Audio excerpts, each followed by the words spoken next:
Testing 1 2. Testing 1 2.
Welcome, ladies and gentlemen, to Sean Tracy Park here in Tipperary town for the Tipperary Credit Union sponsored West Tipperary Intermediate Hurling Championship final between two great teams that have advanced to this year's deciders, Golden Kilfeacle and Cappawhite. And joining me in commentary in a few moments will be John O'Shea.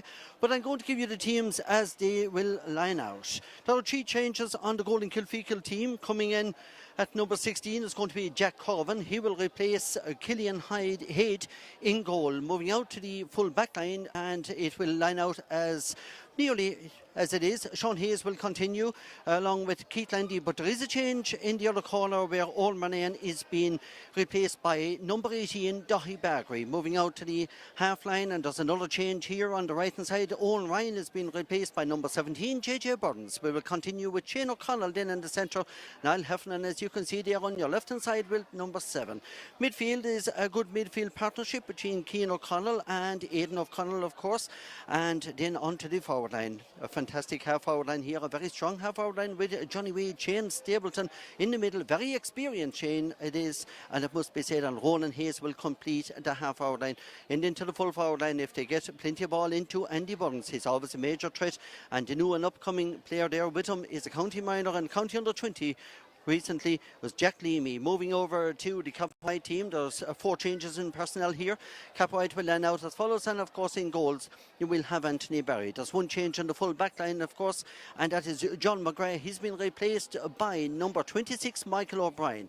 Another change in the half back line where Kevin Stapleton is being replaced by number 17 Dara Duggan. And moving on to midfield, Ryan Renahan is there, but however Colm O'Dwyer is being replaced by number 18 Kieran Duty. Another very formidable half-forward line here with Willie Berry, Tom Tracy and Mike Carmody. If the right supply of ball goes into them, there will be a danger. But there is a change in the full forward line where Fraser Allen, number 15, is being replaced by number 19, Reen Doody, and John O'Shea joins me now. John, there's a couple of changes, as I said there a little bit earlier. First of all, can we take in Golden Kilfeacle? Yes, Stevie, as you said, Jack Corvin replaces Killian Hayde in the goals there for Golden, but JJ Burns comes in, but I can see JJ Burns going back to the right corner back there, and Sean Hayes moving out to the wing. Probably Cian O'Connell will move back from centre field there to centre back, and Shane O'Connell will move out right half back. Niall Heffernan, I think, who he finished the last day, is up in the forward, and I can see him lining out in Digital Square there in a full forward line that will be made up of Johnny Wade, Niall Heffernan and Jack Leamy, with Andy Burns moving out to the wing. And then if we move to Cappawhite there, as I said, Mikey O'Brien comes in there cornerback instead of John McGrath. Dara Duggan is on right half back there replacing Kevin Stapleton, and the 2 Doodies coming in, Kieran coming in at midfield there instead of Colm O'Dwyer, and Reen replacing Fraser Allen. That's 4 changes from the selected team for Cappawhite and 3 for Golden, and this is a repeat of the 2019 final which we had down in Golden, a game that Golden equalised there with almost the last puck of the game and went on then to actually win it out in extra time there. A game that probably Cappawhite felt they left behind them. Look, it'll be all up for it today there. Kappa had a good win last weekend over Kickham's there, fancied Kickham side in the semi-final, while Golden made a late burst there to get over the Junior A champions there of the 2020 Arravale Rovers there as basically in injury time. And I think they'll start more or less today the same as Golden finished the last day. And I can see a half back line of Shane O'Connell, Cian O'Connell and Sean Hayes there. That's more or less how they finished the last day, Stevie. Thank you very much, John. And we're just going to go through a few statistics because it is the 42nd Tipperary Credit Union Intermediate Hurling Championship final. As I said, it is taking place here between Kilfeacle and Cappawhite. And it's a repeat of the 2019 decider. And again, we just extra time will be played here today. Should it be required? And the starting time is coming in at 2:30. The referee for today's game is going to be David Ryan from Cashel King Cormacs. He will be assisted by John O'Grady and also David Grogan. John O'Grady from Rose Green, David Grogan from Maherlow, and his umpires today will be Brian Lowe, Willie, known as Chili Fitzell, along with Joe Breen and Sean Cormack. We wish those guys the very best of luck. As I said, I will be joined in commentary by John O'Shea, and I will also be joined by Margaret O'Carroll. She will be with us as well, and she's going to give us her thoughts on what way she thinks the game is going to pan out here this afternoon. And again, a big thank you to the lads here, to Sean and Kevin, for the live streaming here today. And Margaret is just coming through here as we speak. And we'll be going over to Margaret in just a few moments for her thoughts on today's game. But as John was just giving you his views here and maybe what way he thinks that the teams will line out, because we do know again that there are three changes. Jack Corvin in goals for Golden Kilfeacle. He replaces Killian Haid. And number 18, Dahi Bargery, will replace number 4, Owen Bernan. And JJ Burns, number 17, will replace Owen Ryan, and that is in half-back line for Golden Kilfeacle. There are 4 further changes on the Cappawhite team. Number 26 is Michael O'Brien. He will replace number 4, that's John McGrath. Number 17, Dara Duggan, replaces number 5, Kevin Stapleton. And number 18, Kieran Doody, will replace number 9, and that is Colin O'Dwyer. And of course, Kieran's brother, Rian, he will replace Fraser Allen at number 15 inside in the corner. And again, the referee is just out there now. He's taking note over there at the moment, and his 2 linesmen are over there very close to him. And we'll just go back. John, again, weather conditions absolutely perfect. Yes, Stevie, weather conditions up. A slight breeze blowing down, blowing away from the dressing room end here, blowing from left to right as we look at it there. Look at pitch in excellent condition there. I was just out in it there a while ago, and look at. I think it's conducive for a very good hurling. I think we'll see a very good, exciting game today. And as I said before, if it's anything near as exciting as the 2019 final between the two teams down in Banshire there, I think we're in for a cracker. And a very good crowd here as well, and I think that the teams are just lining up now. Golden Kilfeacle are lining up, and to me it looks like that Golden Kilfeacle are probably playing from left to right as we look down at it. So that means that Irene Doody and company up there on the forward line will be heading into the town goal, which is very close to the dressing room area here in Sean Tracy Park.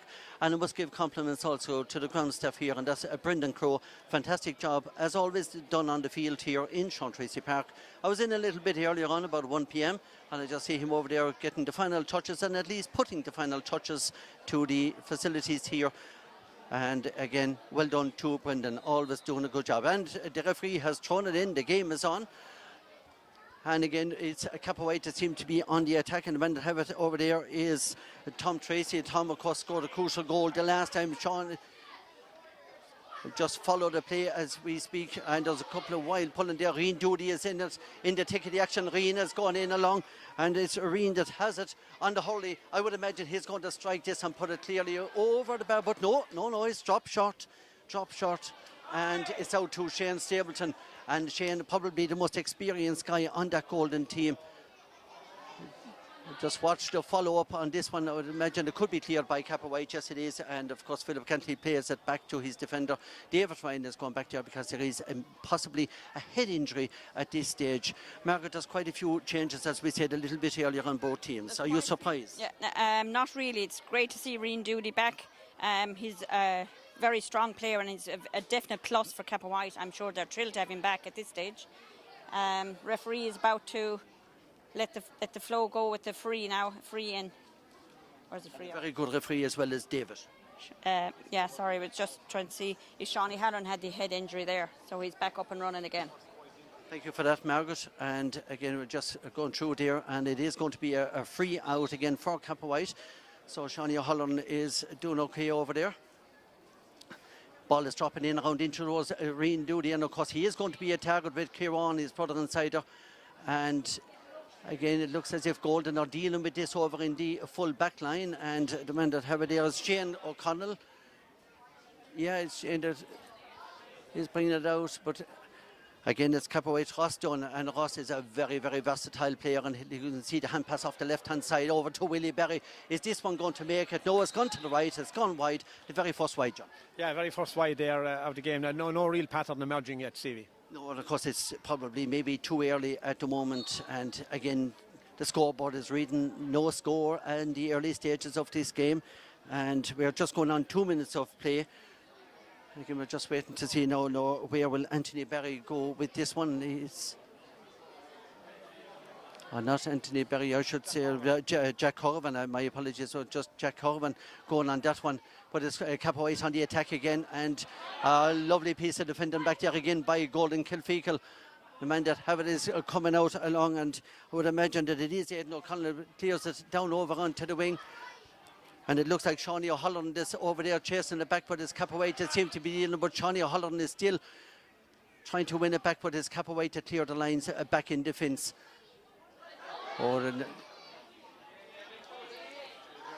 JJ Burns, yeah, but I just want to see it over again. It's going to make its way out to Ross Dunn. Ross is surely going to hand pass it into Rian Doody.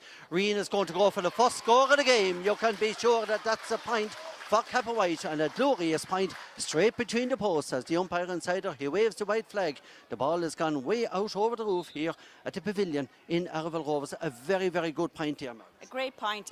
3 minutes in, nice start for Cappawhite, and I'm sure they'll like to drive it on after that. John, I see Rian Doody, he seems to be playing out here, maybe towards midfield half forward. Yeah, he's out. He's moved out in the half-hour line there, Stevie. Certainly is, and the ball is played down over again in towards Jack Leamy. Jack, of course, is only after coming off the under-20 team there with Tipperary this year, and playing very well a few years as well with the minors. But it's making its way out again by Cappawhite, and the man that's steering it out there at the moment is Ryan Renahan. Ryan clears it over on towards Willie Berry. We'll see, will he get inside into... Oh no, it's blocked down again by Golden Kilfeacle. Defensively, I think Golden Kilfeacle, they seem to be playing quite well, but they're up against it with a very, very good forward line. Now, to me, Willie Berry has just struck that one to the right and wide, and yes, to me, that is a correct decision. It was high, but it was tailing over to the right-hand side. So again, it's going to be another puck out to Killian Head, and Killian is sizing up his options. And sorry, my apologies, I'm wrong on that. It's actually Jack Corvin, because Jack Corvin replaced Killian Head inside the goal for Golden Kilfeacle. So just to correct that, it is Jack Corvin that's in goals inside there for Golden Kilfeacle. A late change, as I said at the very start. So bearing down on goals is Garrod Lennon. Is he going to strike off his left? It's good defending again by Golden Kilfeacle, and Jack Corvin clears his lines out again, trying to find Andy Buttons, but eventually it might make it. Andy has it, and Andy is going to go for his own score here. It's going to be way up into the clouds. It is over the bar, down into the hospital goal here. Another fantastic strike by Andy Buttons. Margaret, that was a really good strike. It was a great strike, I'd say, from his own 65 roughly, straight over right in the middle of the posts.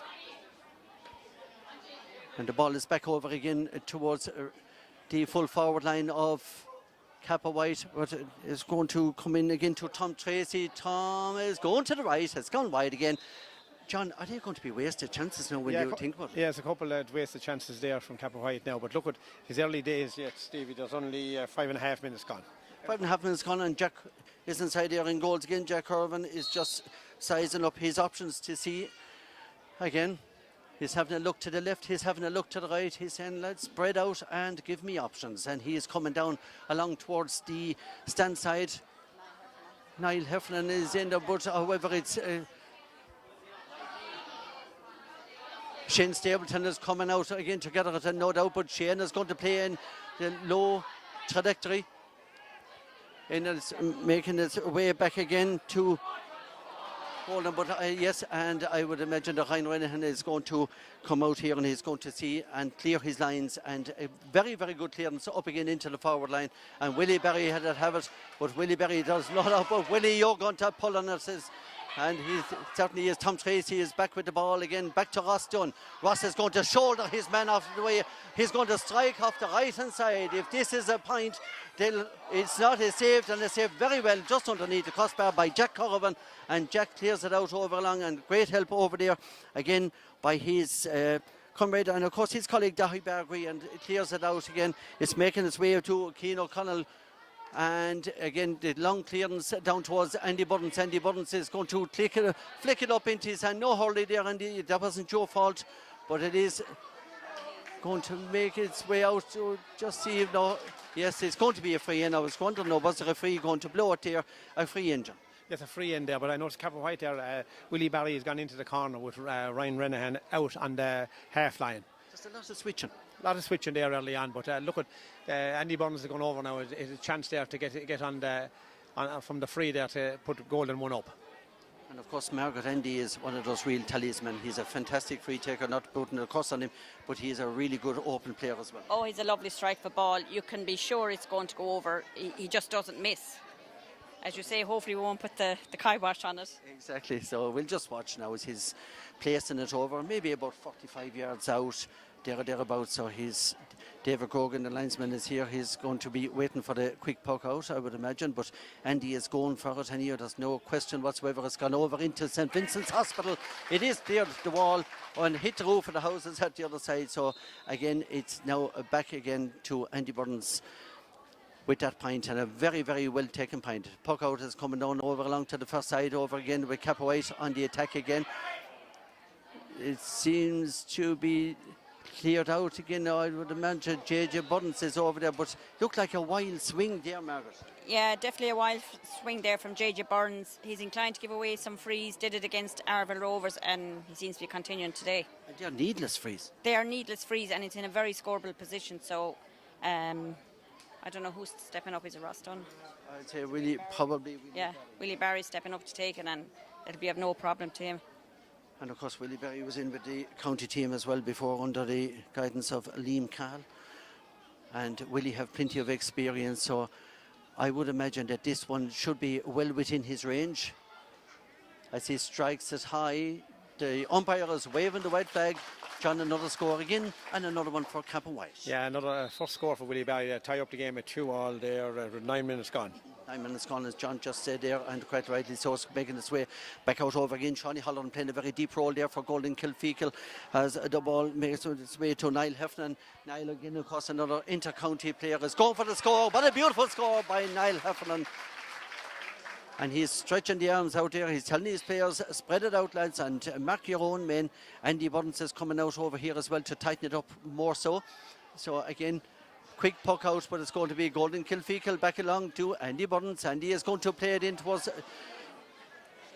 Shane Stapleton, the man that has an awful lot of football and Holland played with his club, and a fantastic football man with the county as well, here with the Premier County. Andy Burns have it again. Andy, you're going to be hooked, or at least it's blocked down. Yes, it is, but the referee judged there that he was fouled. Yeah, he was 60 metres out now, in halfway between the sideline there and the middle of the field there. Andy himself will take it. And within his range? Yes, definitely within his range. A slight breeze behind him. Okay, John, thank you for that. And Andy is now going to place it. And as I said, well and truly within his range. Margaret was saying a little bit earlier there about Shane Stapleton. Isn't he one great warrior? Oh, he's one of the elder men on the team, but on the legs, he seems like the youngest. He's flying around like little hare. But it just goes to show he really looks after himself. Oh yeah, his fitness out is unbelievable, and great determination. And Andy is just sizing it up. His usual technique and his stance, his strikes off the right hand side. The umpires are having a good look, but I think this one has gone to the right. Yes, it is gone wide. And while we're on it, we're going to say hello to Josh Keane and Michael Hurling. Both are down in the southern hemisphere. Guys, if you're watching in here this evening, we welcome you on board as Andy Burns gathers the puck out, and it is punished on this occasion. It's another point for for Golden Kilfeacle. Andy Burns, it was a poor puck out really by the Cappawhite keeper there, so he's going to have to adjust now. That is Anthony Berry is going to size it up a bit better hopefully this time, because that was an interception there by Andy Burns, and again, and a very well taken point. So we have a little break in place. So we're also going to say hello to Alan O'Neill. You're also down there in Australia from Cappawhite. Alan, we know that you're watching us in here this evening. And again, I hope you will enjoy the game. And again, the scoreline reads Golden Kilfeacle 4 points and Cappawhite 2 points. And the Golden Kilfeacle, who seem to be winning the battle back there again. And it is Dahi Bagri again that clears his lines. Back there is making its way up to Jack Leamy. Jack strikes off his left hand side. The umpire has no doubt it's over the bar. Another fantastic point for Golden Kilfeacle. The lead is now stretched to 3. That's right, yeah. They're well come out in front there. Jack Leamy picked it up and over his left shoulder there. 5 points to 2. A bit of class as well. Yes, a little bit of class there. 5 points to 2, Golden lead after 11 minutes. And of course his father Brian is the current club chairman and couldn't get anyone better, I suppose, really in that position. You always need a good chairman, you always need a good secretary treasurer and a good top table. And again, it's going to be Anthony Berry that pokes it out. So we'll see now where Anthony's going to go. He's going to go to the first side and he's trying to bring David Buckley into the game because you have plenty of height and plenty of strength with David Buckley. But it wasn't to be on that occasion. But and it's clearing it down now is Ronan Hayes, and Ronan clears it off his left hand side. And it's making its way down onto Jack Leamy again. But again, Cappawhite seems to be dealing with it back there. And of course, it is Philip Cantley that dealt with it back there. Very, very good player in Philip Cantley from just over there in Monavon outside Cappawhite. And Philip also had a little bit of experience also at inter-county level. Yeah, look at Mikey O'Brien just down there at the minute now. He seems to have just a touch of a groin injury there. Probably dragged himself there, but nothing serious. The Cappawhite mentors are in there having a check on him. There's only just one of them inside, or two of them in there actually. They're having a check, and I would imagine that he's okay, Margaret. That is Michael O'Brien, Margaret. That's Michael O'Brien that's down. He seems to be up on the legs now. He's ready to go again. And of course, David Ryan is out there, the referee. David is making his way out as well. He's anticipating that this ball is going to travel fast up into the forward line. And we're also going to say hello to Wally O'Carroll. Wally is down in Australia. I think Wally's out in Melbourne, I would imagine. Down in Melbourne, yeah. I sent him on the link for both games. He's mad to see all the 4 teams playing, all the West teams. Because we have a chance here, and it was an open chance.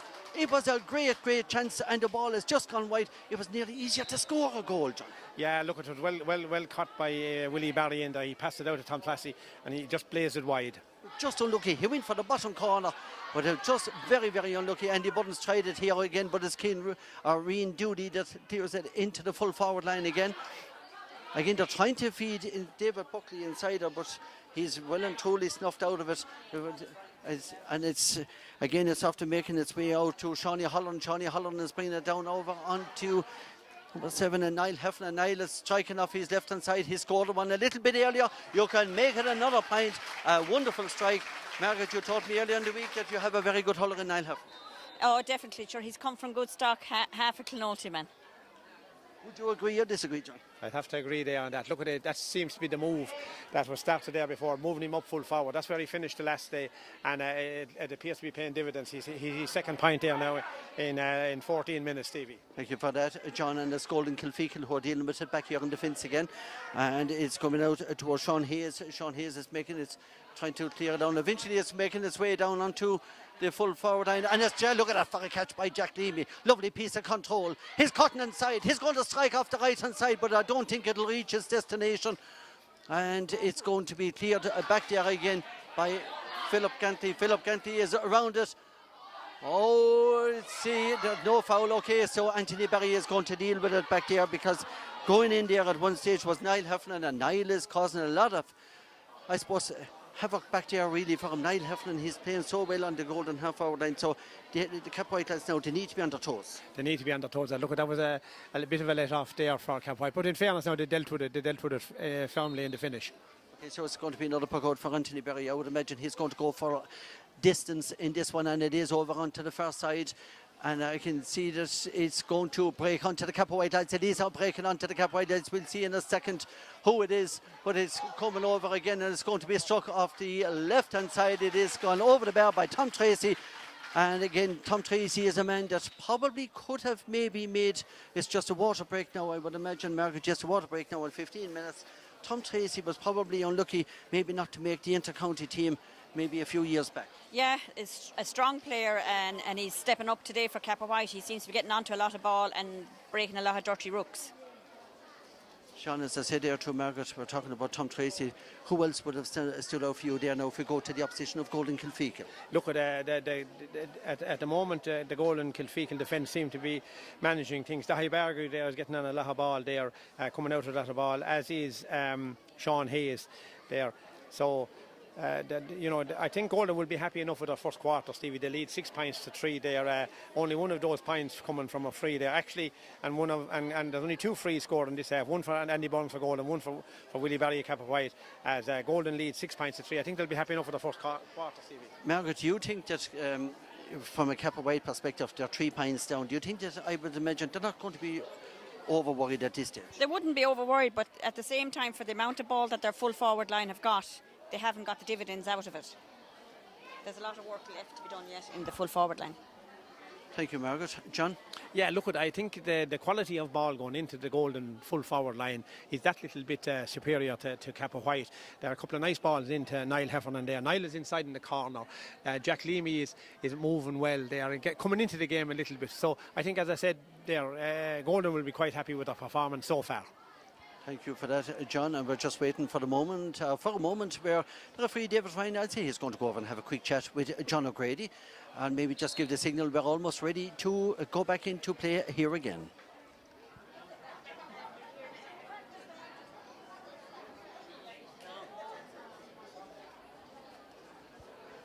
So Margaret is going to get the clock ready to go here now again. So we're just 15 minutes.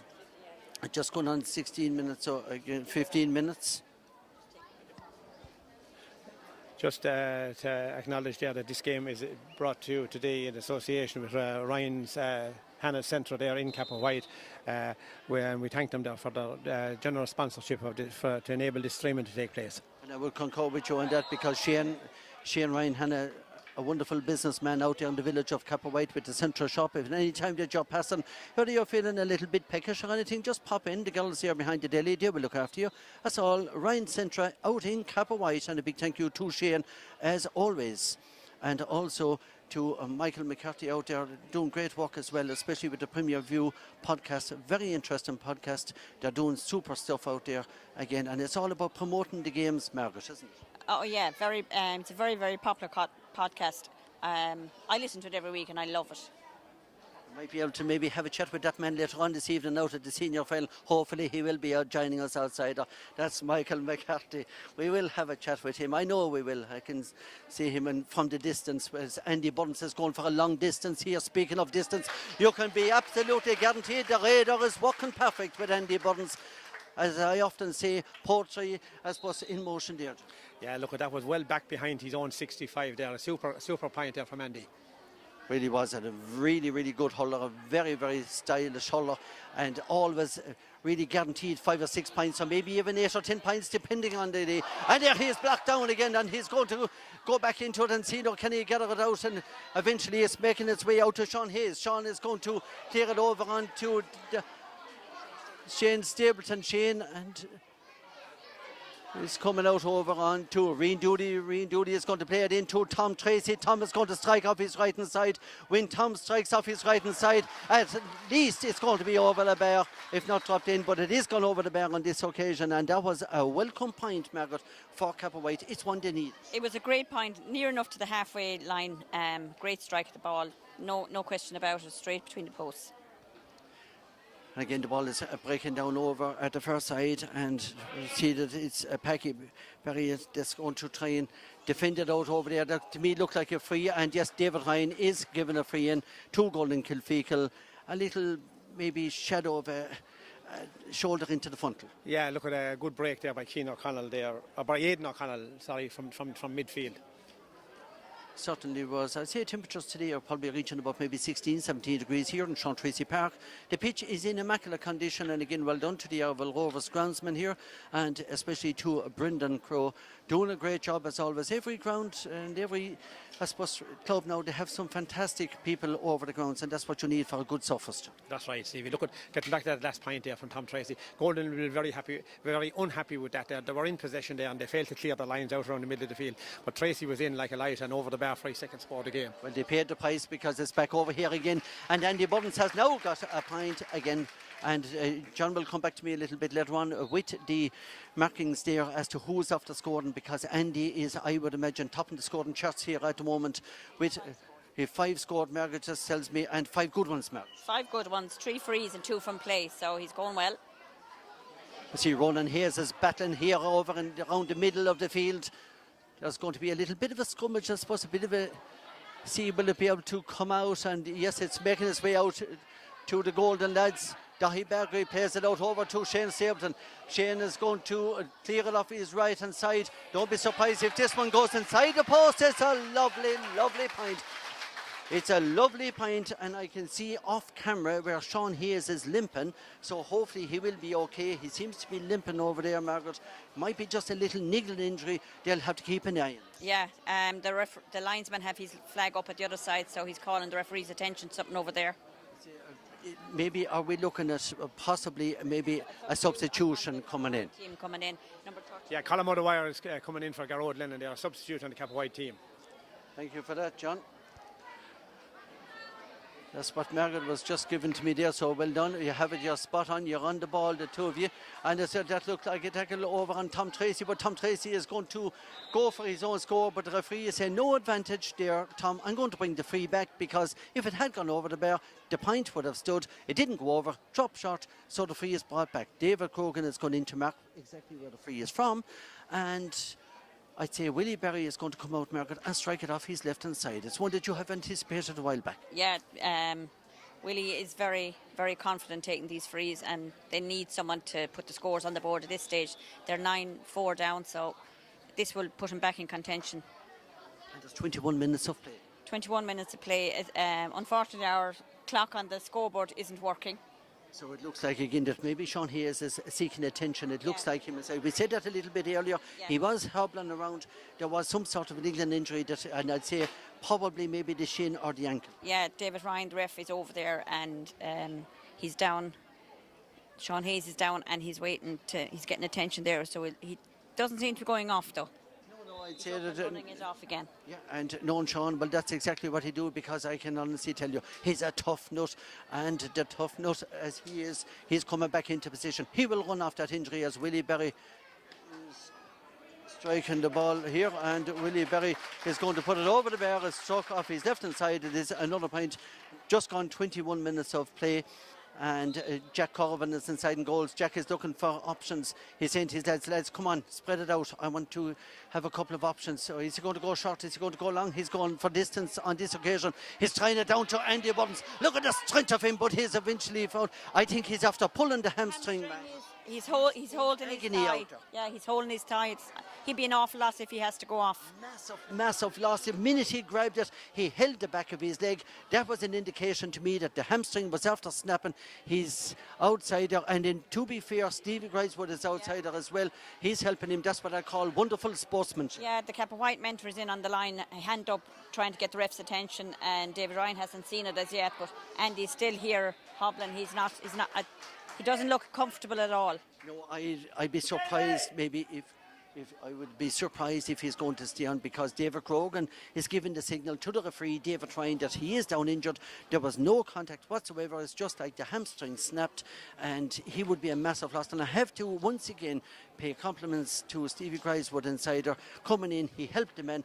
Again, as I said to Margaret John, that is wonderful sportsmanship. It is, of course. Look at, and you wouldn't expect any more from Stevie.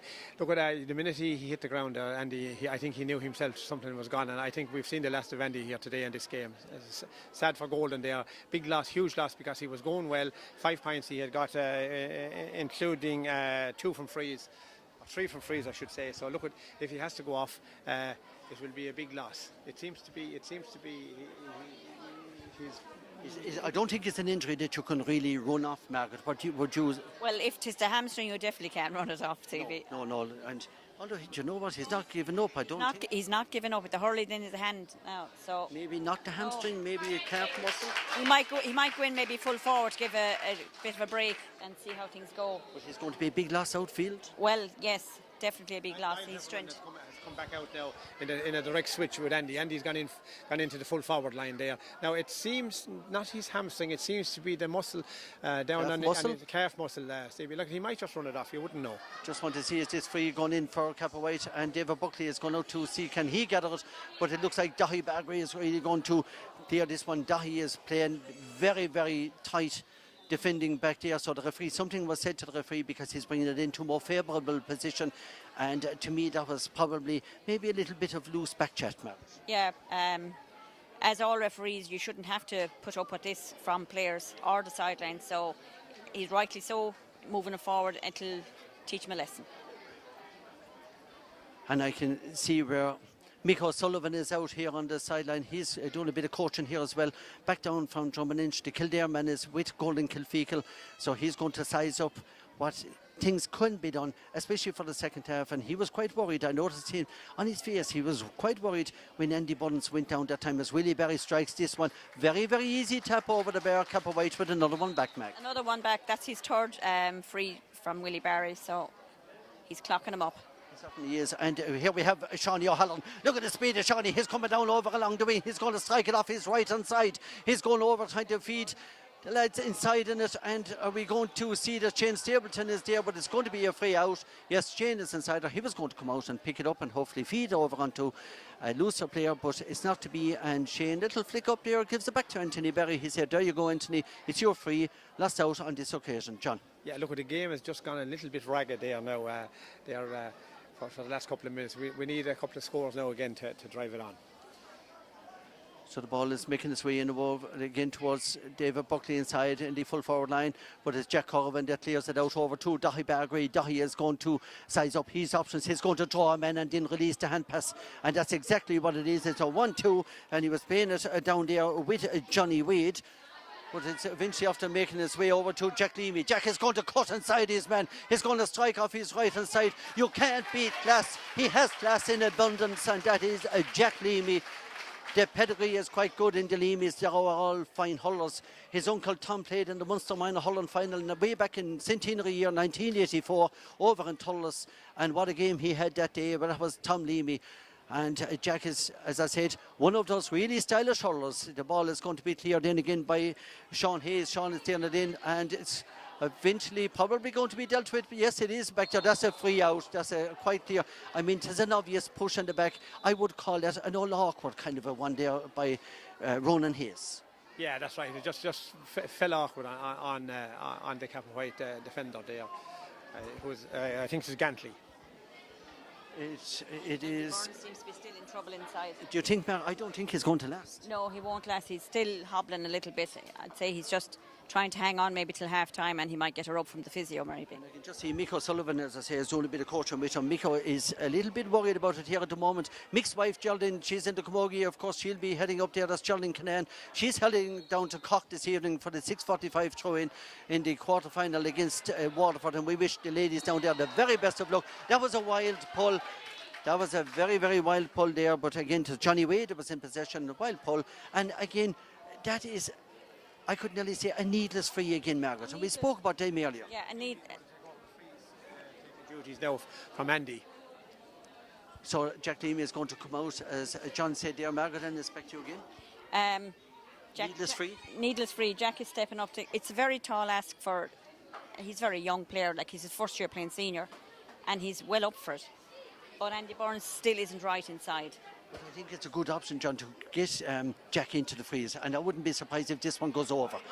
Yeah, it's gone over there. Look, Jack is a very experienced free taker. They're underage up along there, and with the tip team as well there. Certainly is, and there's a great bit of experience as well, and he's certainly bringing that experience. This is going to be dealt with again back here by Niall Heffernan. Niall gathers it. He's playing it back, but I wouldn't have played it really back, Niall, because it's a bit dodgy in playing it back. It's eventually met by Cappawhite, and the guy that's going to go is Kieran Ryan. That's Kieran Ryan Perrick. He's bringing it over towards Kieran Doody. Kieran is going to play it in towards Tom Tracy, but there's a man climbing all over you, and it is Niall Heffernan. Niall is a really, really good, versatile type of player. He's playing it out over towards Shawnee O'Halloran. Shawnee and Niall, again, they're over there, and we'll just have to wait for a little bit of a, I won't say a melee or anything like that, but just a little bit of a scummage in hurling. Yeah, a little bit of a huddle over there on the far sideline, and the ball is going to be thrown in. I like that word, Margaret, a bit of a huddle.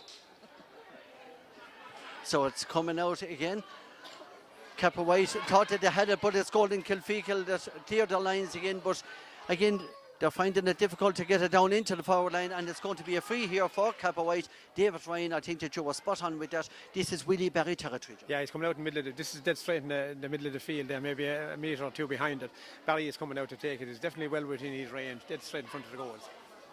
Certainly is, and I would say, what are we out? Maybe about 80 yards, I would imagine. It's just a little bit beyond halfway. Cappawhite now they've 9 frees to them. Like Golden are fouling a little bit too much. When you have a man like Willie Barry taking the frees, you can't be giving away. It was justified frees. Oh, justified frees. And Willie Barry, thank you for that, Margaret. Willie Barry is after pointing that once again. And their scoreline at the moment reads 11 points to 7 in favour of Golden Kilfeacle. There's 4 between them, but again we're a little bit worried about Andy Buttons. He's still down on the full forward line. He's limping around there, so I'm watching on camera and off camera. We're watching him there just to see, is he going to maybe run off that injury. But we're back with the play again as Dahi Bagweder comes out. Dahi clears it down along, but again it's only a short clearance and there's no question, but this is going to be dealt with by Kieran Ryan P. That's Kieran Ryan Perrick. He's going to lay it out over along, and the man that he clears it out over there too is Packy Barry. Packy clears it over into the full back line, and it's dealt with again back there by the Golden Kilfeacle lads, and Niall Heffernan have it. Niall is going to size it up. He's going to go for it, but I can tell you, Niall, from here, it looks as if it's gone wide. It is gone wide. There's about 20 children down there at the back of the goals. They're all hoping to gather the odd stray sliotar. Great to see it. It's great to see that everybody is out here today. They're enjoying themselves. There's a very, very good crowd here. They're enjoying this here in Sean Tracy Park between Cappawhite and Golden Kilfeacle. As we said a little bit earlier, it is the 42nd Tipperary Credit Union sponsored Intermediate Championship final. And again, John, you want to come in? Another chance there for Willie Barry now to cut the deficit to 3 there. It's coming up now towards half time, and it's a free in there now about 40 on the 45 metre line for Cappawhite out in the far sideline. I might just go back to Margaret for a moment. Margaret, you have some statistics for me. Yeah, there's 9 frees to 4, so Golden would really want to tighten up on giving away soft frees. As we said a little bit earlier, they are justified. They are justified, and like when you have Willie Barry, or at the other end you have Jack Leamy or Niall Heffernan or Andy Burns taking frees. When you have top class men taking frees, you need to cut back on it because you're giving away easy scores. And unfortunately for Willie Barry for that one, that one has just gone over to the left and wide. The umpire waves it over there as Jack Corvin is inside. He have the sliotar in the hand. He's going to puck it down over here towards the stand side.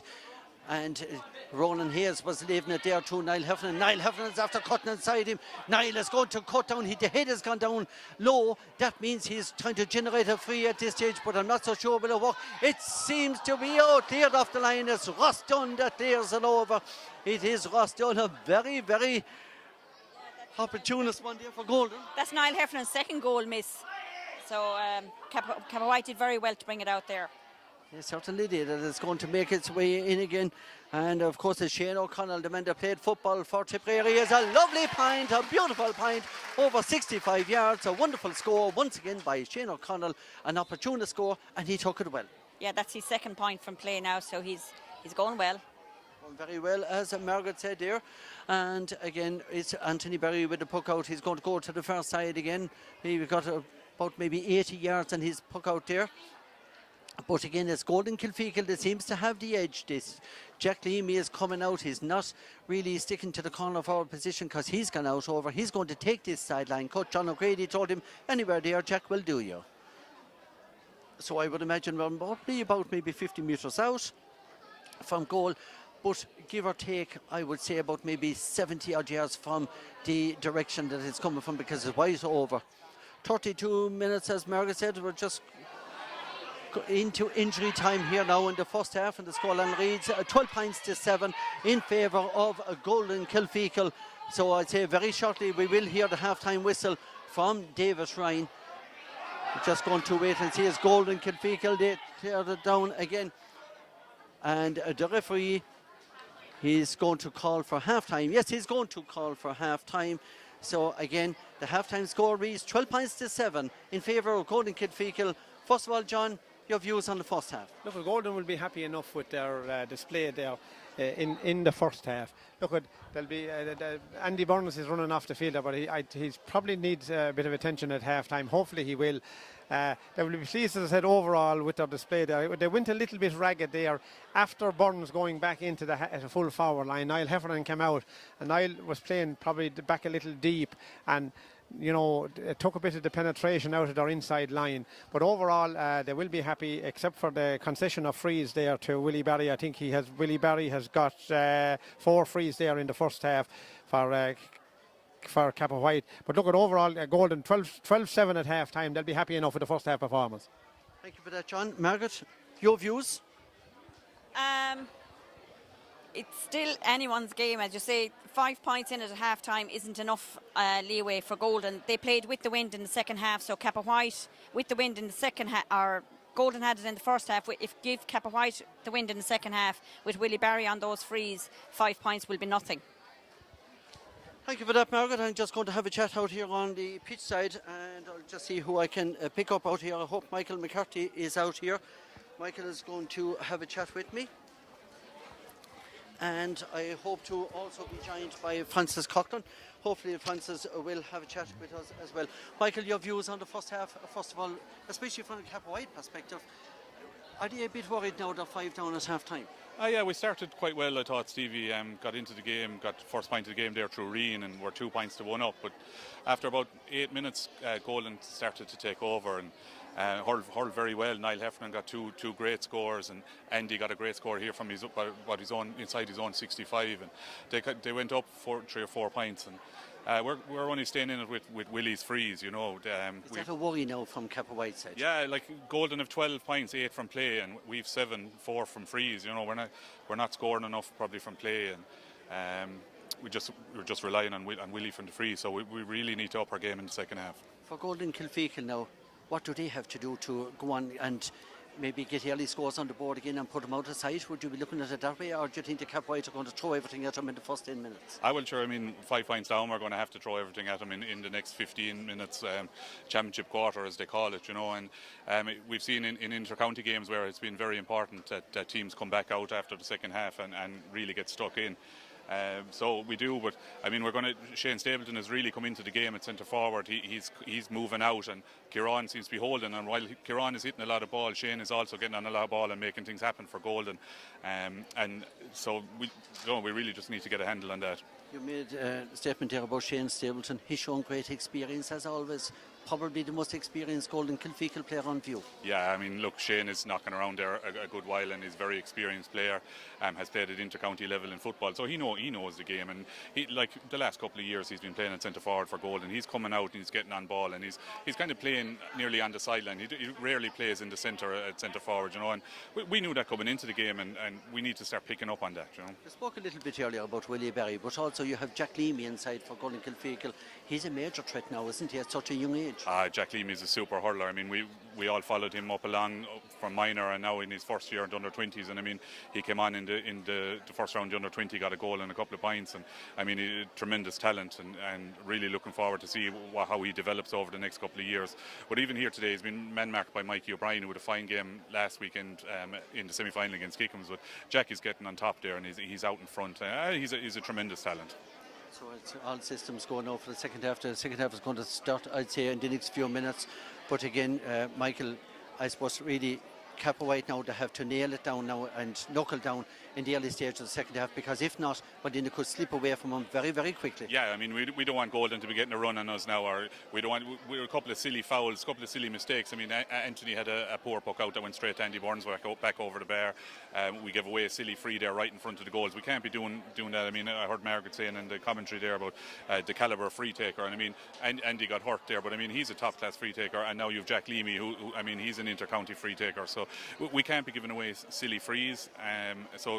But we really need to come out and we need to get on top from the very start. you think that Andy is going to come back out onto the second half? Because he was looking a little bit bothered there with that injury. Yeah, no, look, I mean, nobody likes seeing any player get injured. I hope he does come back out, but he'll be a big loss to Golden because he's a very experienced player. I mean, in Cappawhite last week in the semi-final, he drove them on. He scored 2-8. I mean, he got one.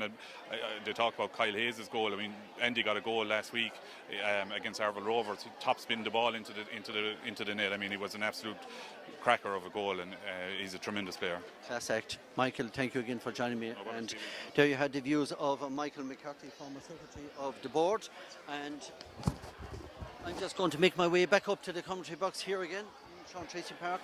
And we're going to have a chat with our colleagues up here again, and that's Margaret O'Carroll and also John O'Shea. We're just having a quick chat there with the lads. So we'll get further views from the lads here. And I'm going to start first of all with John O'Shea. John, Michael was just saying there now that realistically in the first couple of minutes now, Cappawhite have no option but to pile the pressure on and try and get the early scores on the board. Yeah, look, he's right there. They have to get the early scores on it. Now they're 5 points down at the break, you know, and to be that game could slip away easily. They need to get a couple of scores on the board straight away. As I said, it would be very interesting to see will Andy Burns come out for the second half.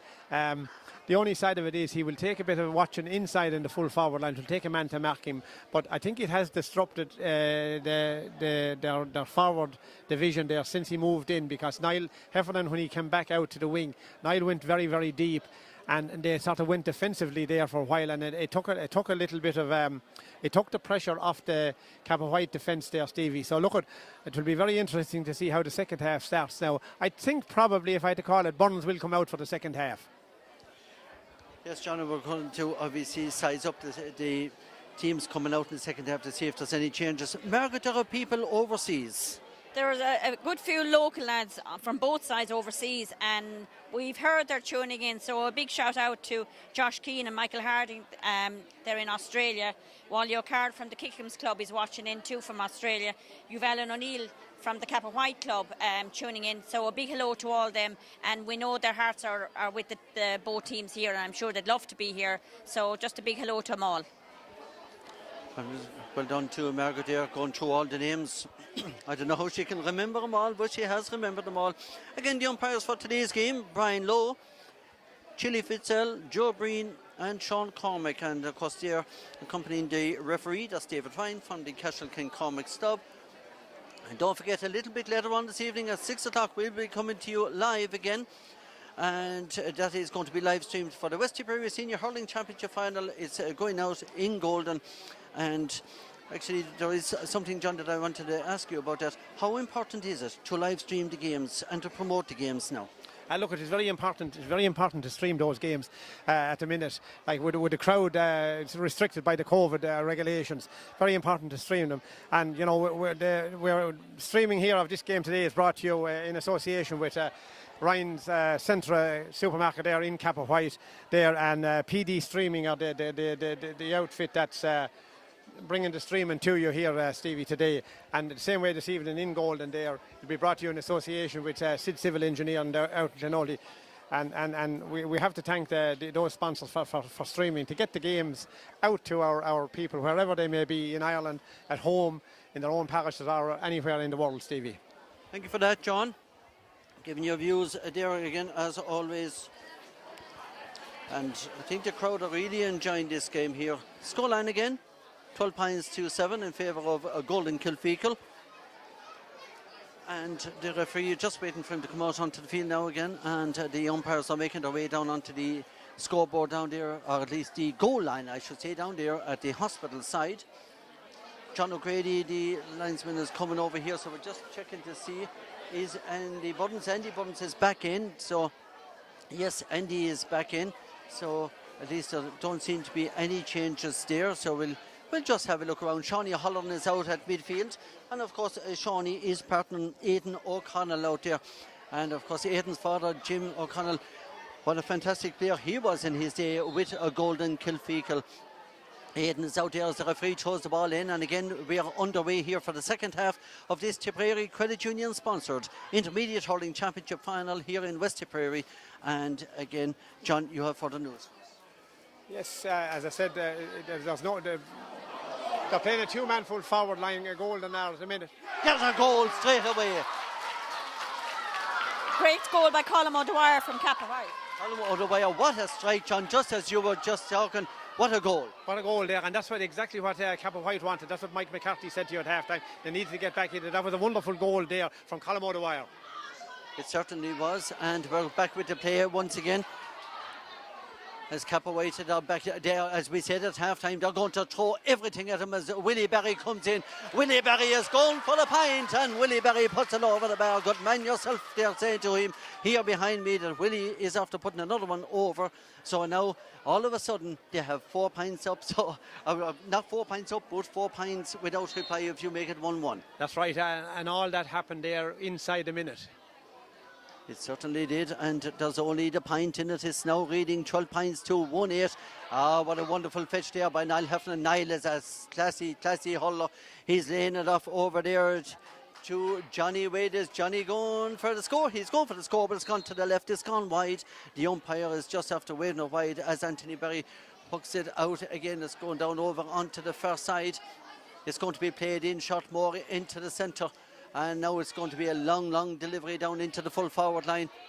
It eventually will probably be dealt with back there by the defence of Golden Kilfeacle.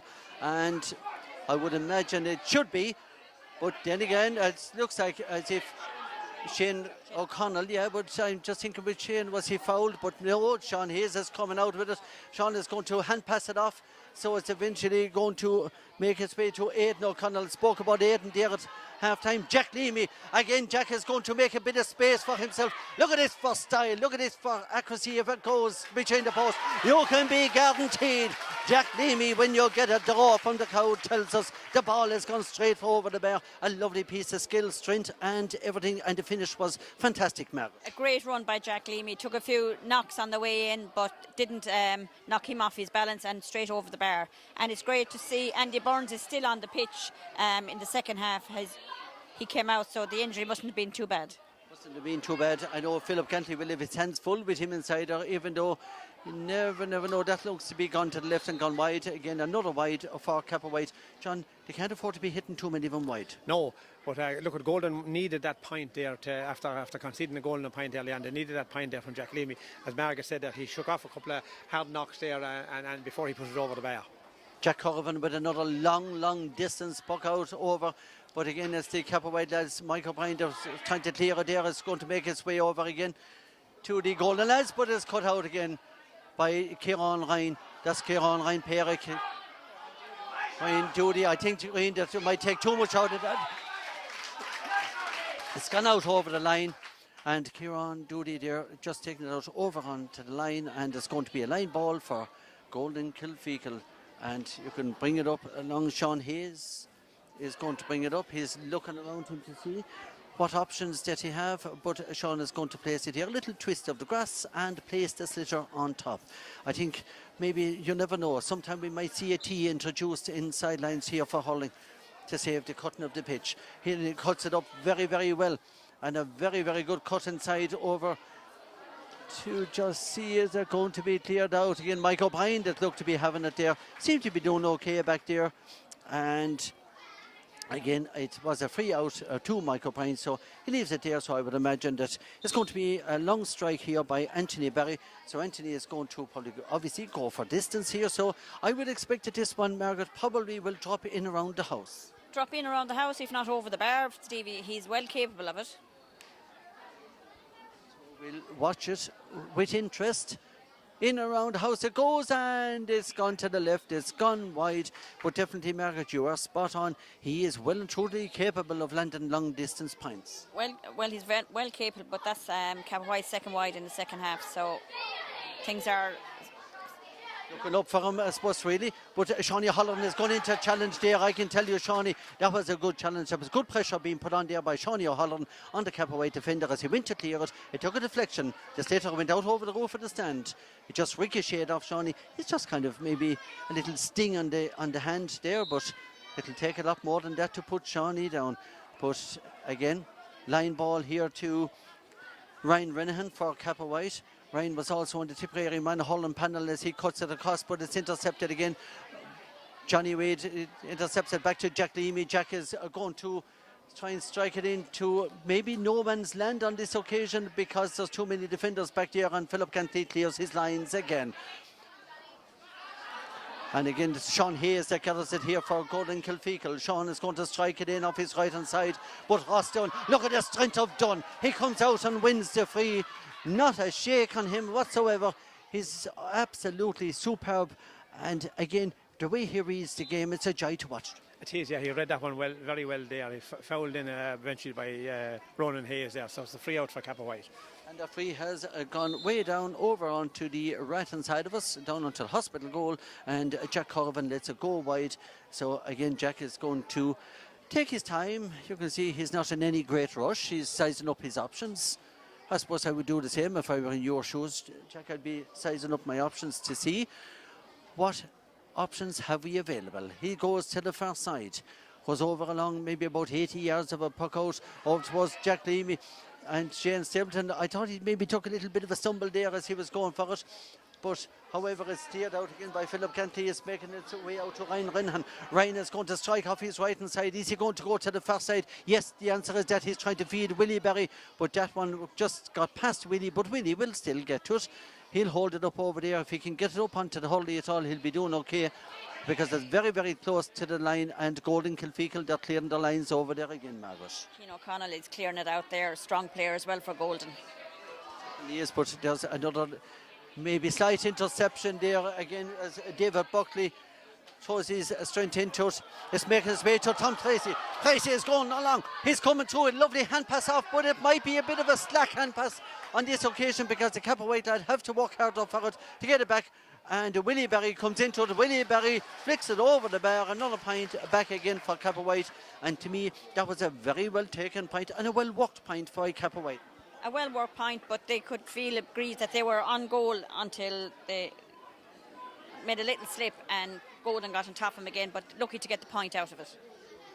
Certainly did, and well done to Willie Berry there as a puck out to Golden Kilfeacle as Ronan Hayes went up to gather it, but the man that has it was Shane Stapleton. Back over to Shawnee O'Halloran. Shawnee, I think that's your line ball. Yes, it is, because it was deflected out by Kieran Ryan P, and the man with the yellow helmet, very tenacious defender, playing back there at centre back. Again, that's Kieran Ryan Perrick back there, playing very well. Green Doody is there standing in front of Shawnee, but he's going to be picked up now by Jack Leamy. Nice little cut down along the sideline, and that to me is a free out. Yes, it is a free out, as Ross Dunn was just a little bit rumbled to the ground there, and the referee was spot on again, John. I think that realistically, shall we call it maybe in the melting pot again at this stage. There's only a pint in it, John. Kappa will be happy with the start of the second half, definitely there. They have got a goal and 2 points there to Golden's point.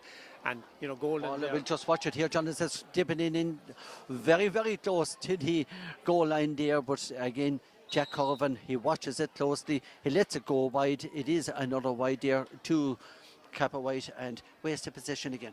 Yeah, look at Golden, the way they're movement in the forwards, they won't be happy with it at the moment there. There's a lot of high ball coming in there. It's been dealt with by Cappawhite defence there rather easily enough,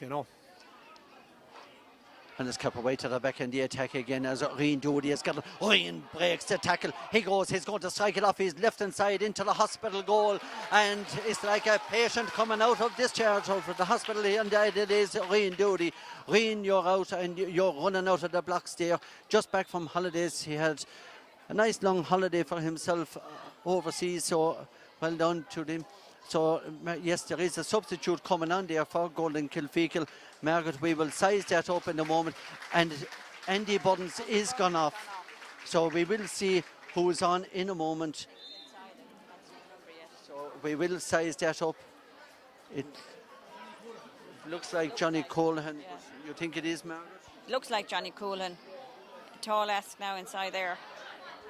It definitely is a tall ask, because the man to have it there at the moment is Johnny Wade, and Johnny Wade is Johnny Colehan, so you can confirm that for us, Mark. Yeah, number 22, Johnny Colehan is on instead of Andy Burns. And as we said, Andy, he lasted a long time in fairness, because he was injured in the latter stages of the first half. We thought he would have gone off maybe midway through the first half, but he struggled on, but eventually had to again call himself ashore. He gave the signal over to the sideline. I can't continue was the signal, and that Johnny Colehan is on. But with Johnny, I can tell you, there's plenty of experience coming in there, John. There is, yeah, definitely. But look, at Burns is definitely going to be a big loss, and the forwards haven't clicked the same since he got injured there. Now we'll see what will happen now. Jack Leamy is taking this free. They need to put this one over because it's definitely Cappawhite who are dictating the terms at the moment, Stevie. The sides are level at 13 points to Golden Kilfeacle. It's 1-10 to Cappawhite, and to me, this one is a scoreable one for Jack Leamy. And when you have the class of Jack Leamy, you don't miss too many.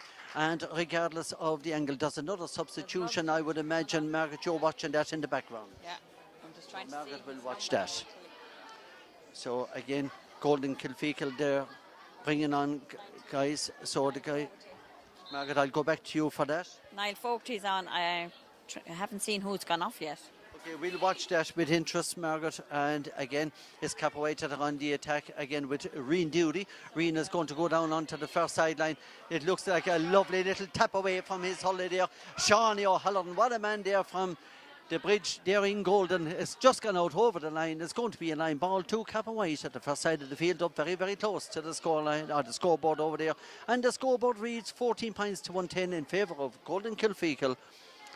And again, Margaret, we're blessed with the weather conditions compared to the last couple of days. It's fabulous weather here in Tiptown. Lovely day for hurling. It's not too hot and there's no cold there either. There is a slight breeze favouring Cappawhite for the second half. So there's about 10 minutes gone in the second half. I was just saying roughly 10 minutes gone. Is it, John? Is that the signal you're after getting there? There's 12 minutes gone there, and Fogarty replaced Jonathan Wade.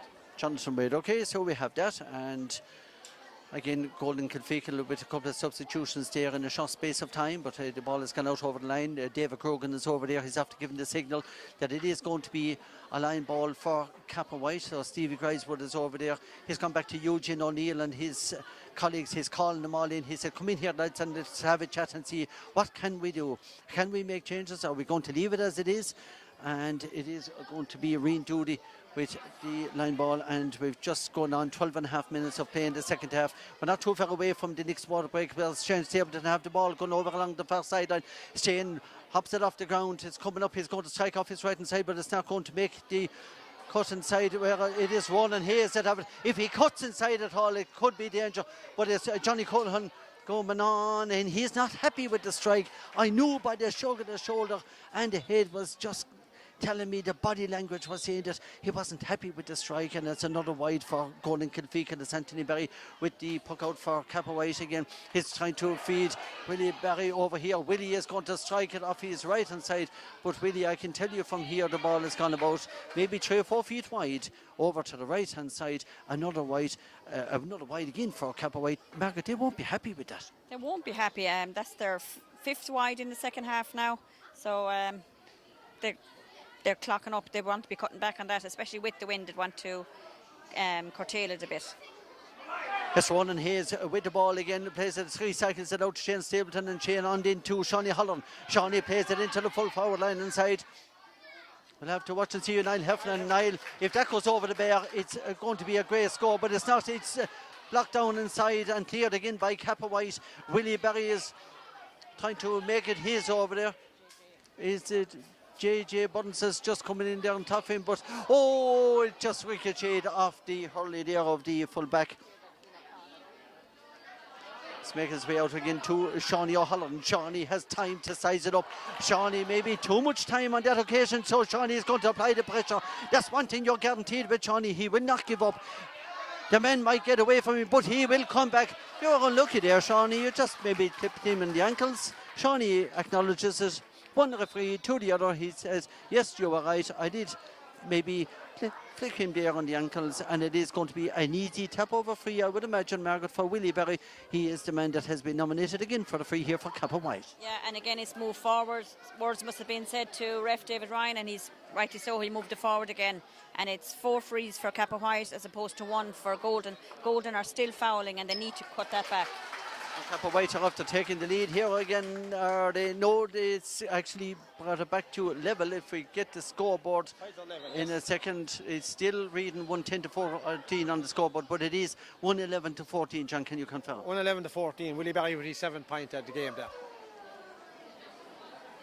So the scoreboard is not after marking it up at the moment. So again, the scoreboard will be corrected in just a few moments. But however, there's another player down injured for the goal in Kilfeacle club. He's given the signal that he may have to come off. I'm not so sure who it is. Is it maybe Sean Hayes? It looks like Sean. Yeah. Sean Hayes is definitely in trouble. It is Sean. Thank you for that, John.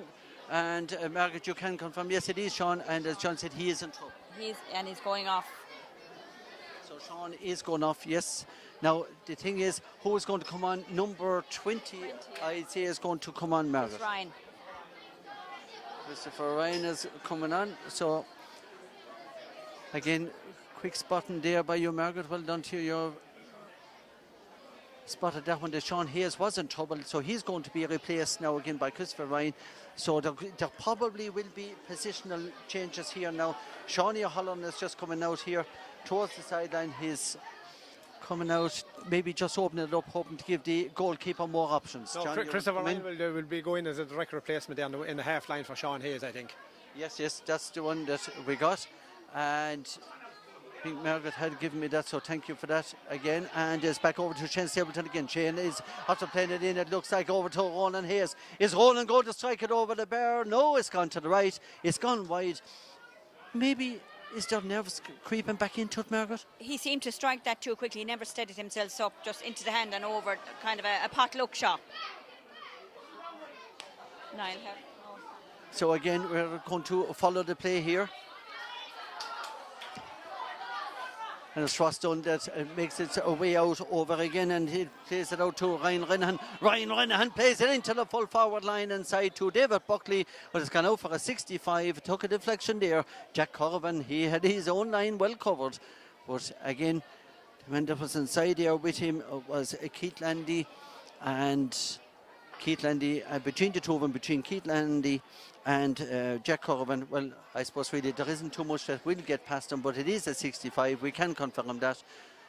So we'll just have to wait and see. I would imagine it's going to be Willie Barry territory again. Yeah, Willie Barry coming out to take it. I'd imagine this is probably the last bit of play before the water break now. Yes, I would imagine, because Margaret gave me a signal there a moment ago that the water break is coming up very, very shortly. Yes, it is. We're just gone 17 minutes now, so that gives us a signal that very, very shortly we will be going to the second and the last water break here in Sean Tracy Park in this Tipperary Co-op sponsored Intermediate Hurling Championship final. Oh, that was uncharacteristic, Margaret. Very much so. He had loads of time to set himself up, and he had the wind in his back. He obviously mustn't have judged it properly, and it seemed to go well wide. It wasn't only narrowly wide. It's unusual for him. Misjudged. Very much misjudged. So we have the water break now, and we'll see what's after that. The physio with Waterford has gone in there. Paddy Julian, he's gone in having a chat with John O'Grady, double checking that the score is. I wonder, is the scoreboard right on this occasion? Yeah, it's 111 to 14 points there, and that's a quarter of the game there. The Kappa will be very, very pleased with there. They were trailed by 5 points there at half time. That was definitely their quarter. They started off there after 30 seconds of play by the goal when Colm O'Dwyer raced through. So look, Golden needs to regroup now. They're under pressure. They've lost a couple of players there. Andy Burns most noticeably. Through injury, it must be said too. Yes, Johnny Wade as well through injury there, and Sean Hayes through injury. So I mean, that's 3 big losses there, coming on top of Owen Marnan being away on holidays there and didn't start. So look, they're up again now. The sides are level. With it's all to play for. With another 12 minutes of honorary time left to play, Stevie. Also watching us over there in Dubai, over in Abu Dhabi, is Cathal Martin from Mount Bruce, and of course his father is a well-known accountant here in Tipperary town, and that's Mickey Martin, deeply involved in the GA and a great sponsor of the GA. Cathal was in contact with us again last night, and again we thank the Centra, that's Ryan Centra out in Cappawhite, for sponsoring the live stream of today's game here in the intermediate final. And a big thank you as always to Shane Ryan. As I said a little bit earlier, if you're passing through the village, even just to pop in and say hello, you do that. because again we're keeping the local businesses alive, and also to Tipperary Credit Union. They are the main sponsors of this competition here in the Intermediate Hurling Championship in West Tipperary, and I must compliment the West Tipperary board. As I said, Margaret, a little bit earlier, they're fantastic to be doing all the live streaming.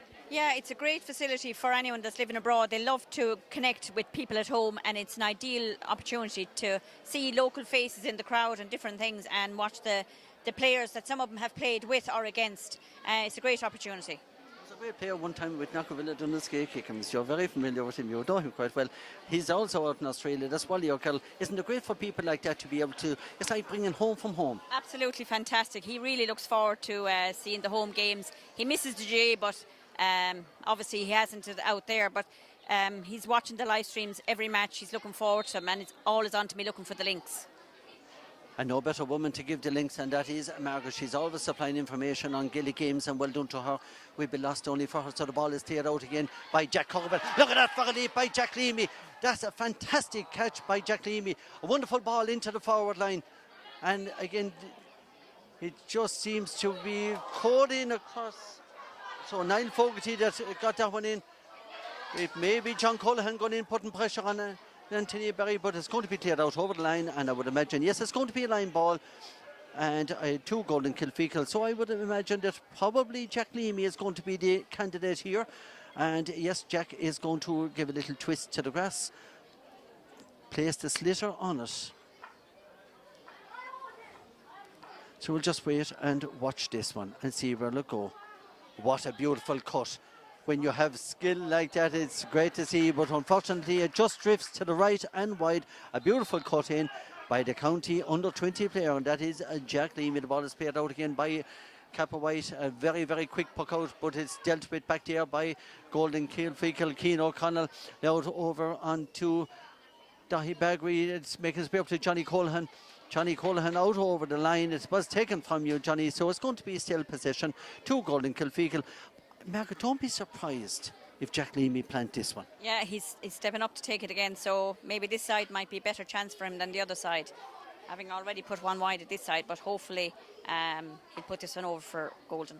He's a guy that's oozing with confidence as a player. He's only a young lad. What a beautiful, beautiful cut in. It's gathered inside. It's put over the bar. Surely no, it's gone to the left and wide.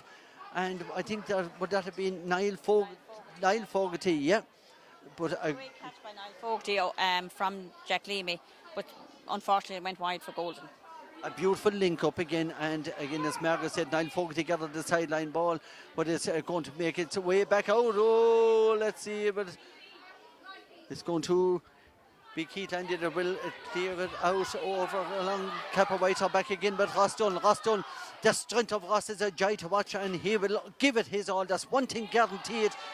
When you have Ross Dunn on your side, you're guaranteed commitment and style as well, and panache by the corner back there. It's Golden Kilfeacle again who are on the attack with Niall Fogarty. This to me looks as if it is going to call in, and it's very, very, very unlucky there by Niall. We thought at the start that it was going to possibly maybe drift to the left, but it didn't. It went over across the goal. John, you want to come back to me? Yeah, look at Niall Fogarty. He's after getting on a lot of balls since he came in there, but unfortunately the finish has let him down there. It did, and we're going to follow the play back here again. It's Tom Tracy that has had it for Cappawhite. Tom Tracy is going for his goal, but again, Margaret, you said a little bit earlier, maybe a little bit of, shall we call it, pressing the panic button too soon. Yeah, definitely pressing the panic button. Like he had, if he said it, he had the markings of a point, and there Kappa have another point back now by. Well, it is, and when they got it there, Mikey Carmody. Yes, Margaret, you're spot on with that. Mikey Carmody again. Probably gathered poor clearance, but it was punished by Mikey Carmody. And more from Tom Tracy, because his strength and his accuracy alone all during the match let him down on that last shot. It was more like a tired shot. Jack Leamy is going for another score. But man, Jack, you have it over the bar. The crowd are shouting here behind us. And Jack is only about maybe 19 years of age, roughly 19, 20, there or thereabouts. He's only a young lad. Played with the under-20 county team. Probably younger. Only 18 this year. Shane Stapleton is gone. You can hear John here tell me that Shane Stapleton has gone, as the ball has gone over the bar again, and we'll just have to wait and see. Number 17 is down for Golden Kilfeacle. Margaret, you were spotting that one there off the ball. Rian Doody got that point. Yes, it was Rian Doody that struck that point. Yes, it was Rian. So another point back for Cappawhite. And Cappawhite, to me, are now gone a point up, 113, possibly to 15 points, Margaret? Yeah, 113 to 15. There's a stoppage in play. There's a golden player down at the far line. Number 17. JJ Burns. JJ Burns is down. Yeah, Shane Stapleton went down there. I think he seemed to pull the leg again. They're going for that last ball there. Shane Stapleton, is he down too, John? Is he? No, Shane is over here. JJ Burns, I think, John. Thomas Costello, Amanda won All-Ireland Senior Hurling Championship medal with Tipperary way back in 2001. Make it 20 years. He won the Celtic Cross under the management of Nicholas English. And he's on, and always good for a goal, Margaret. Don't rule it out. Dangerous man when he gets the ball in his hand, and his strength alone. We saw it against Kickham's in the semi-final. He was a lot to contend with. Certainly was, and we'll just watch this space when Thomas Costello comes on, because he is always a danger. We'll go to the time in just a few moments. I'd say, give or take, we should have... Burns is on for Golden. Thomas Burns, that's him there, number 21, that's on the ball at the moment. He's a brother of Andy Burns's. He's on for JJ Burns. JJ is gone. So JJ Burns is gone, and Thomas is on.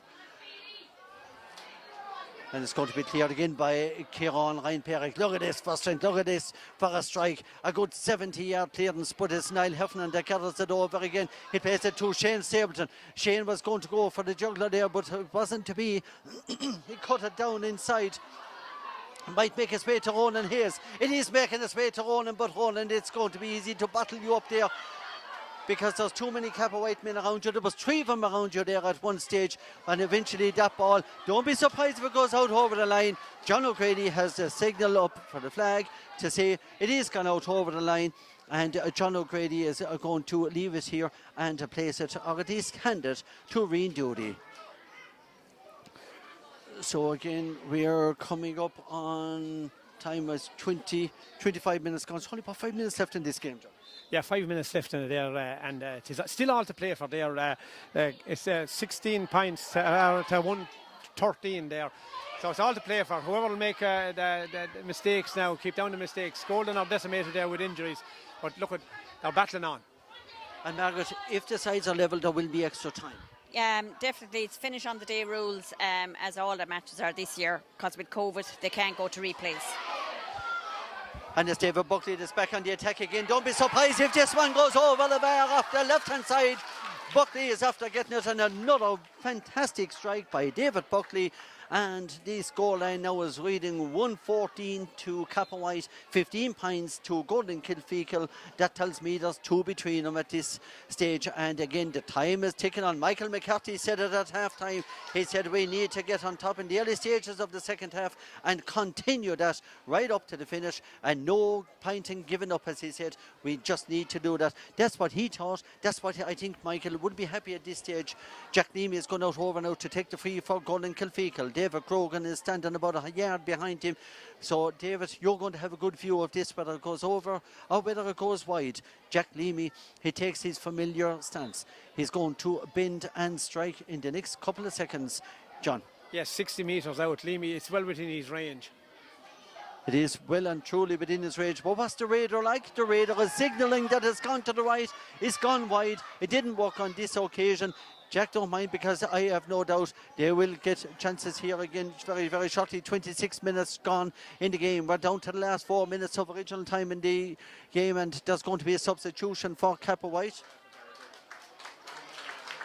I'm going to get the substitution from Margaret. John McGrath for Dara Duggan. So John McGrath for Dara Duggan for Cappawhite, and we're going to resume a play again, and it's going to be a puck out to Anthony Berry. Anthony is going to go very, very long. He's going to go very, very high as well. So I would expect that Rian Doody is going to come out and try and get at this one. He lays it off to David Buckley. David is going to strike it off his left-hand side again, but again, Another wide for Cappawhite. Okay, they're 2 points up, but you know what? You can't be afford to be hitting too many of those ones wide. And I've no doubt, but David will be disappointed. But can you give it over to Jack Leamy? Jack Leamy, a lovely little flick inside. Don't be surprised if you go for goal. It's going over the bar. It's just there, the crossbar. It's very, very dangerous when you see Jack Leamy bearing down on goal there. I thought at one stage he was going to strike it into the back of the net, but just over the crossbar. So again, we're just down to the bare minimum. There's only a point between them. It's 114 to 16 points in favour of the blue and white of Cappawhite. Which village will the cup be going back to? Will it be going back to Golden? Will it be going to Cappawhite? All will be revealed very, very shortly. That's if we don't be going to extra time. Whereas David Buckley again, this man has come good in the last number of time. It looks like Costello is inside her. But it's Jack Corvin that clears it out again. Jack is going to play a cute Holland here. And the referee, I don't know what signal is he given. He's given a free in, or is it a free out? Yes, a free out. Okay, so he's just having a word there with David Buckley. Maybe just a little bit of a late tackle there on Jack Corvin there. Nothing sinister in it at all. It's a free out for Golden. Now taken by Jack Corvin. They need to get that ball down. They need to get a good ball. They're a point behind. 2 minutes left in the game. 2 minutes left in the game, as John said here. And thank you for that update, and it's Jack Corvin that is going to take the free. He's about maybe 25 yards out from his own goal over here towards the stand side of Sean Tracy Park, so we're going to be guaranteed that this one is going to drop in around the 20-metre line. That's exactly where it is going to be dropped, and it's making its way to Shawnee Holland. Shawnee Holland from the bridge is going to be blocked down. He was very, very unlucky. Shawnee was really unlucky there, but he's going to apply plenty of pressure. And when you apply pressure like that, well, it's going to come out to Shane Stapleton.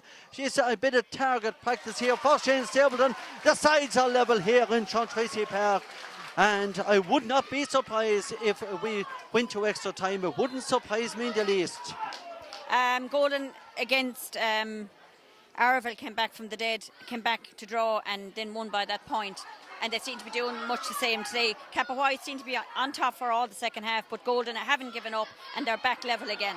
As you said, Margaret, it's a similar pattern to the semi-final victory over Arville Rovers, and that was some game of hurling. And that game was played out in Cappawhite, and it was a last minute pointer, at least. It was an opportunity for Cappawhite. You know, we'll just see what the referee is going down here. Throw in, Stevie. It's a throw in there. Shane Stapleton is just winded there. He's out on his feet at the moment there. I suppose Shane would, under normal circumstances, only for the injuries to Golden, Shane would probably be replaced at this stage. But he's out on his feet there. Okay, we're just going to keep a very close eye on this one. The physio seems to be looking at his ribs, Stevie. He seemed to have that problem against Arville Rovers as well. He got a knock in the lower abdomen and he came off against Arville Rovers, but he seems to be under pressure again. Had a similar injury to that before, Margaret, was young Johnny Ryan here from Arville Rovers. A rib injury, and I think he had 2 cracked ribs. Thought it would be okay, but now he's suffering again as Johnny Ryan. And Shane Stapleton maybe probably something similar. Something similar. He's back up on his feet, so hopefully he'll be able to carry on. Golden really can't afford to lose any more players. Thank you for that, Margaret. We'll be back to Margaret.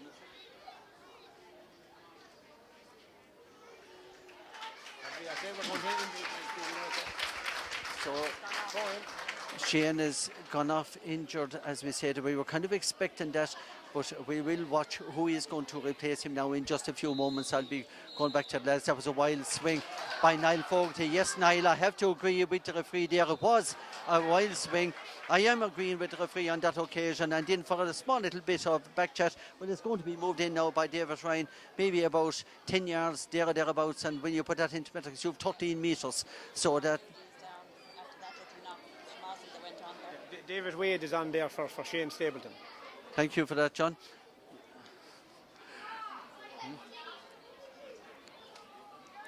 So again, I can see Eugene O'Neill, another All-Ireland winner with Tipperary back in 2001. Wonderful contributor again to Cappawhite. He's part of the management team. He's over having a check on Rian Doody. He's saying, come on, Rian, get up, we need you. When Rian is up, you're okay, Rian, you're trotting back along, because this is when all the resources are needed here. It's 114 to Cappawhite. It's Golden Kilfeacle reading 17 points. We're very, very close to the full-time whistle. We're coming on 32 minutes gone. And there's another point over there again to Cappawhite.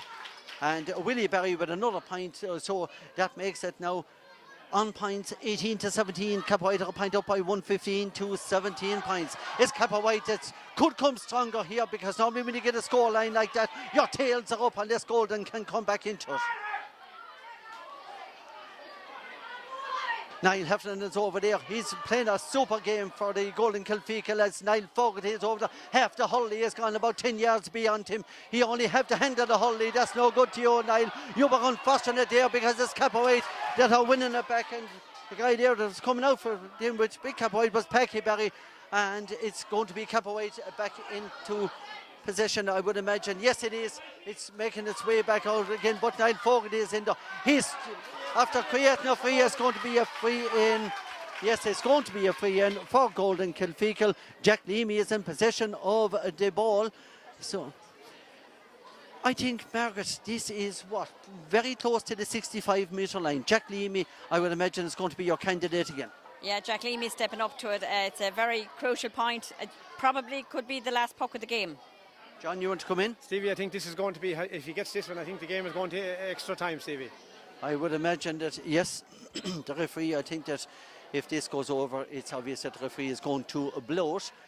It seems to be going over the bar. It's another point. We seem to be going to extra time here. Jack Leamy is after a point in that one. That was a pressure point.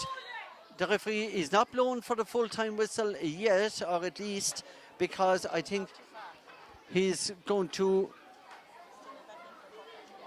I'd say that the goalie, yes, the goalie took it too quickly. So Anthony Berry, you will have to take it again. I'd say it's imminent now that the free, or at least the game is going to be coming to the end here very, very shortly. He's given them another opportunity. So there's more time added on. We're going about 3 minutes into injury time at the moment. Dahi Barry with a lovely clearance down over at the far side, meeting over there by Jack Leamy. There's a couple of them on the ground. I can see Mick O'Sullivan. He's doing a wonderful dance on the jig over there for Golden Kilfeacle. He's trying to encourage the referee that there's a clear push on the back, and the referee is over there and he is telling one of the lads, please get back off the line. So now Mick O'Sullivan is over there. He's tapping the hands. Reminds me a little bit reminiscent of Liam Sheedy at half-time of the Munster Senior Hurling final. He's encouraging the players over there. What is the decision? Are we looking at a throw-in? Yes, it is a throw-in. Shawnee O'Halloran is definitely one of them in on the throw-in. And I would imagine that the other guy over there is Jack Leamy. It's making its way out over along. And there's one thing certain. It's going to come to one of his, but it's blocked down again. What a wonderful piece of blocking down by and defending by Cappawhite, Shawnee O'Halloran. Shawnee is going to try and leave it in inside to his forwards, but it's dealt with again by Cappawhite. 115 to 18 points. Cappawhite are in possession. What is going to happen here? Is the referee going to blow the full-time whistle? Are we going to extra time? It's Golden Kilfeacle. It's down to Shawnee O'Halloran. He's going for it. Is he going to put it over? It's over the bar. Another point for Golden Kilfeacle. Sean, yes, John? 5 minutes gone into injury time. Golden lead by a point. Some point here, Margaret. It was Shawnee's first point of the game, and I'd say it probably be the best point of the game as if you were a Golden supporter. It would be some point for Shawnee. Niall Heffernan with a beautiful catch back here. It's going in around the house again, but it's Anthony Berry that gathers it out to Ross Dunn. Ross is going to take 4 steps. He's going to clear up and it'll take about maybe 90 steps down the field. Here it is, Willie Berry that have it, but it's taken from Willie Berry again. But 38 minutes, or 36 minutes of the game gone. So we're 6 minutes into injury time. It seems to be a free in to Cappawhite. It seems to be a free in. Oh, the heartbeats are racing here. The Cappawhite lads are looking around there saying, oh my God, what are we facing here, John? Yeah, there's 6.5 minutes of injury time played. This is a free in about 25 metres out, dead straight in front of the goal for Cappawhite. This game is going to definitely go into extra time, Stevie. Unless he goes for goal. He could go for the juggler, Margaret, maybe to wrap it up, but I don't know. I think we'll go for extra time. There's maybe the goal line is too crowded. But then again, when Willie Berry, don't be surprised. At this stage, you have to go for security. Security is what it is, Margaret. I would imagine that we're going to hear the whistle very, very shortly, and it looks as if it's ET all over. Jack Corrigan is pucking it out. It is ET.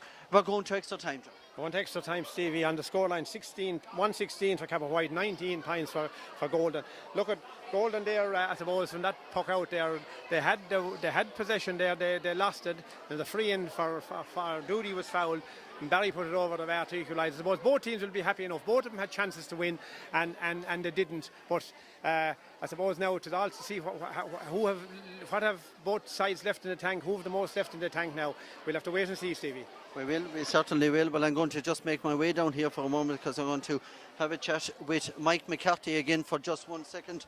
Mike, we're going into extra time. Yeah, did you expect that? No, hard stopping stuff there at the end, Stevie. Thank God we got that free there to level it up. But yeah, cracker of a finish. Some game. Oh, brilliant. We got a great start to second half. Colin Dwyer getting a goal there after 30 seconds, and really. You said that, Mike, at half time that you needed that start. Yeah, we needed it, and we drove on. I think we scored 1, 3 or 4 in that 15 minutes just after half time, and that obviously brought us back into the game. We went ahead then for the first time just after the water break, and then it was nip and tuck since then. Jack Leamy got on some great ball, couple of good scores, and I know it was cracking game, Stevie.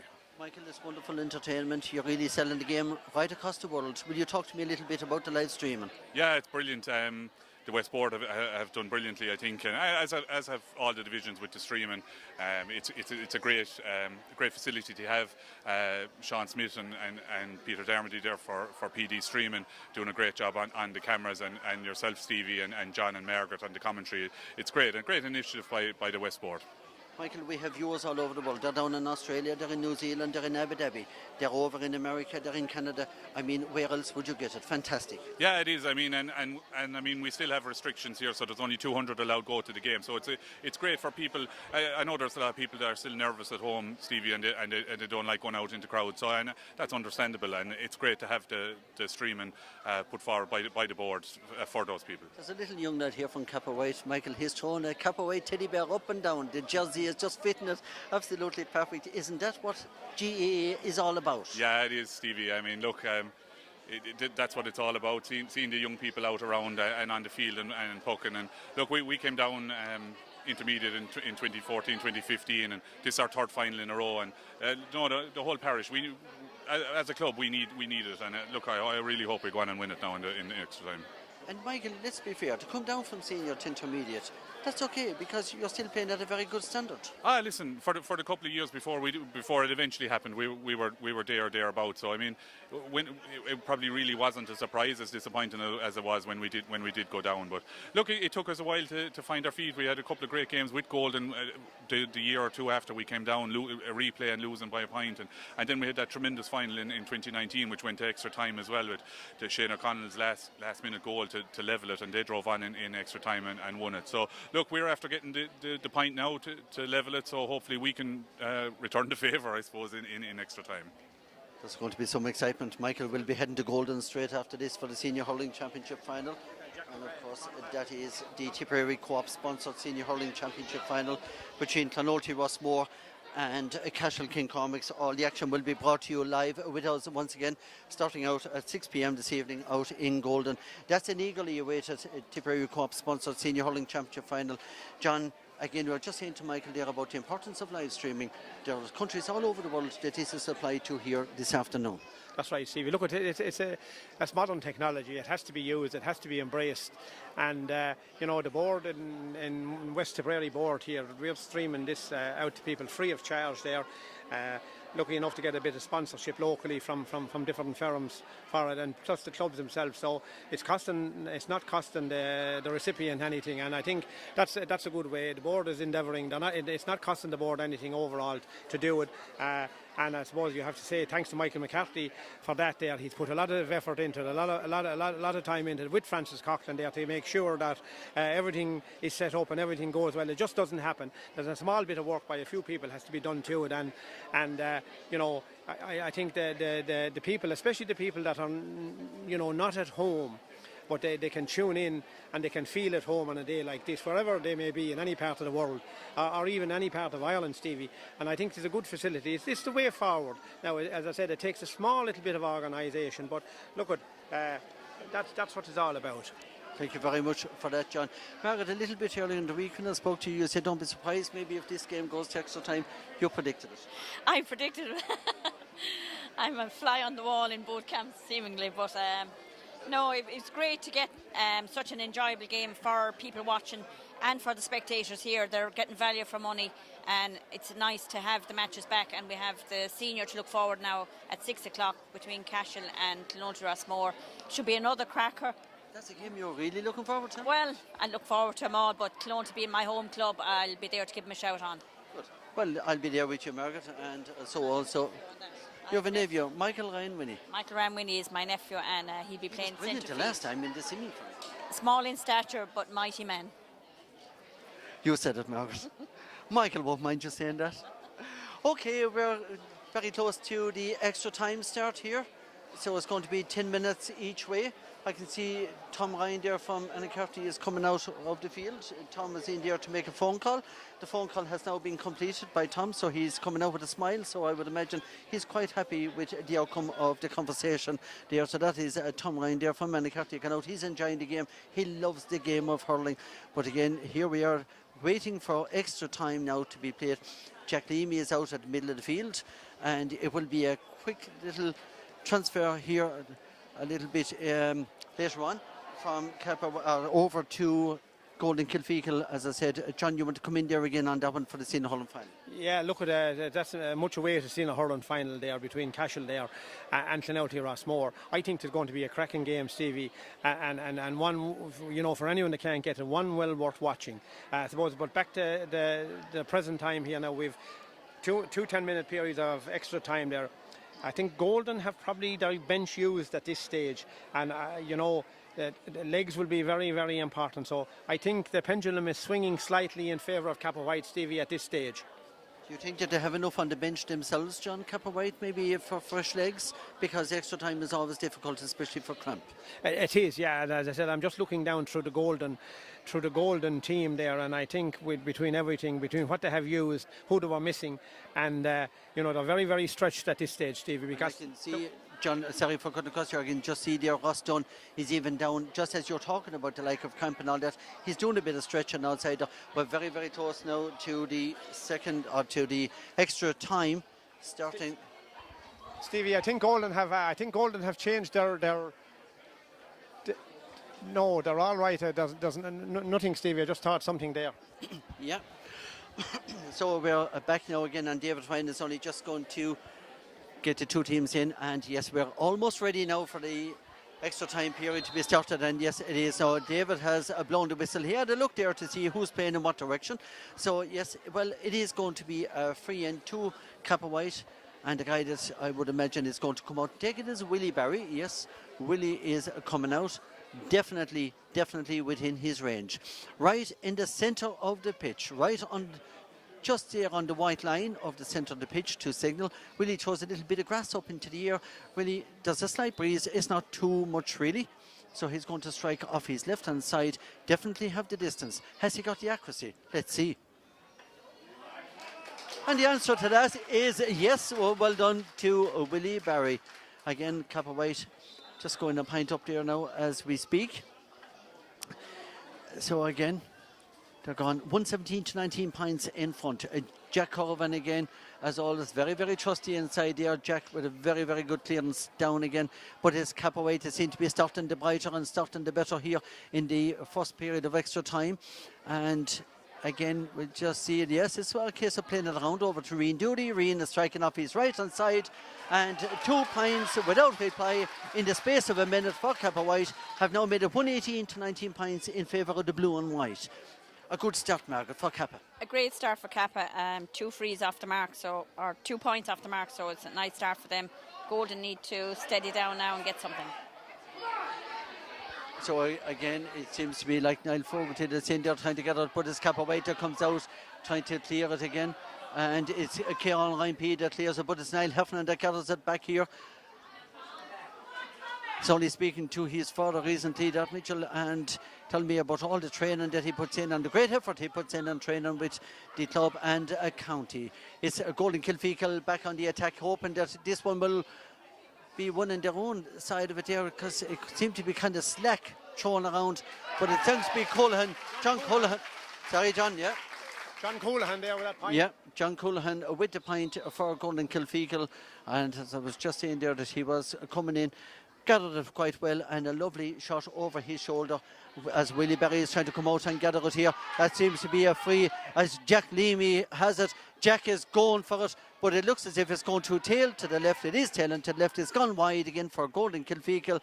Now at this early stage, I think it's a case of take every opportunity. Ross Dunn is inside there. He's getting very, very close up there to Jack Leamy, but Ross is gone back about 15 yards from him because he know that this one by Anthony Berry is going to be pucked out. It's going to be going very, very long. It is a Kieran Irene Doody that have it. Irene, yes, Irene have it. And it's going to be cleared in. Let's see, is it going to go wide? Yes, and it is gone wide. And I think there's Colm O'Dwyer actually that struck that one, number 9 for Cappawhite. And again, gone to the right, gone wide. So it's back now in possession of Golden Kilfeacle. Jack Corbin, where are you going, Jack? Are you going to the right? Are you going to the centre? Down to the right is where he's going. He's going between the two, in fact. And eventually it's making his way to John Cullen. Over to Ronan Hayes. Ronan, you can be guaranteed that is a free. Now that is another one for Jack Leamy. And yes, John? Yes, it's just about 35 metres out there now. This should be bread and butter for Jack. It certainly will, and I would imagine that, what are we at the moment? It's 21 points to 20, 118 make it for Cappawhite, Golden Kilfeacle 20. I'd say that this one is going to be tied up on this free. David Ryan is just giving a signal there that the physio is not needed. So, and Stevie, while we're on a break, with a big shout out to Sean O'Connell, Shane's sister, and we have Brian O'Connell watching in England. Sean is in Sydney, and we have Mark Bargry as well. They're all cousins between the Bargs and the O'Connells. They're all related, so big shout out to them all. Isn't that fantastic? That's what the live streaming is all about, bringing home to home and home into homes, whether you're in the northern hemisphere or the southern hemisphere. We're going to bring all the action to you here in West Tipperary. We're here in Sean Tracy Park today for the Intermediate Hurling Championship final, and that one has gone to the left and gone wide for Cappawhite again, but I don't think it's going to be counted because the referee is over at the sideline. He had blown the whistle. He's gone over to John O'Grady, so John O'Grady is given a line ball, I would imagine, to Kappa at this stage. What would you think, Margaret? Yeah, right, a line ball. Rian Doody is stepping up there to take it. John O'Grady called it back. It seemed to have gone wide, but it must have been out over the line before it was struck. So now who is going to take this one? Rian Doody is there. Yeah, Rian Doody is going to take it. So Rian has the slitter in the left hand. He's going to place it. There'll be no need of twisting a little bit of grass because the conditions are absolutely superb here in Sean Tracy Park this afternoon. And again, it's been live streamed here. And well done to PD Communications. Again, it's making its way into David Buckley. And I think that one is inside the post. It is inside the post, just inside the post. And another point for Cappawhite. It was well won inside by David Buckley. And again, a well-taken point, Margaret. Well taken point. His strength there won it for him. He was up against Dahi Bargay, which is a lighter in stature. And David Buckley won it and over the bar. The scoreline reads 119 to Cappawhite. It's Golden Kilfeacle 21 points. We're into the early stages of the first period of extra time here in Tip Town. And it's Cappawhite in possession again, and it has one of their players gone down and just watching something off the ball here myself. But we'll now continue and we'll watch it over here where it's another point to Cappawhite by David. Yes, John, you're right, yeah. David Buckley again. So I was just watching a couple of players here that were getting to know each other off the ball, but thankfully nothing developed. So again, it's just one of those games that when they're so close, you just want to keep your eyes on the back of the head. Again, it's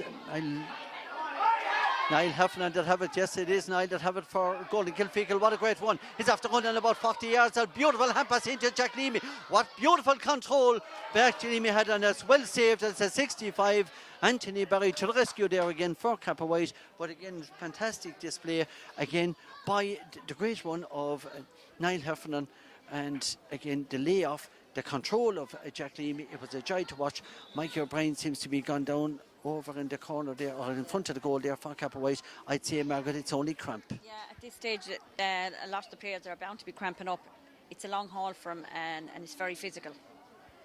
certainly is. And to be fair, conditions are very, very good here today. Temperatures, I say, around maybe 16 to 18 degrees here in Tipperary town. Cloudy and overcast, but however, yes, it is kind of humid, but pitch conditions, Margaret, in great condition. Pitch is looking fantastic here.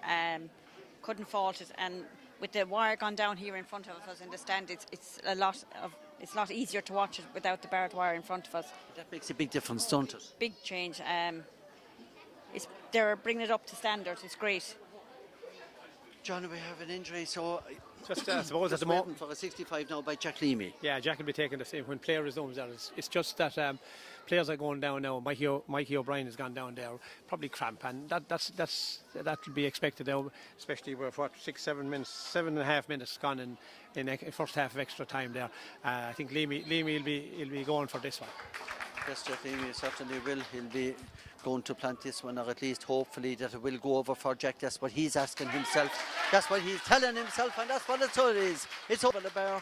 And again, from a neutral point of view, I think that we've two great teams playing here.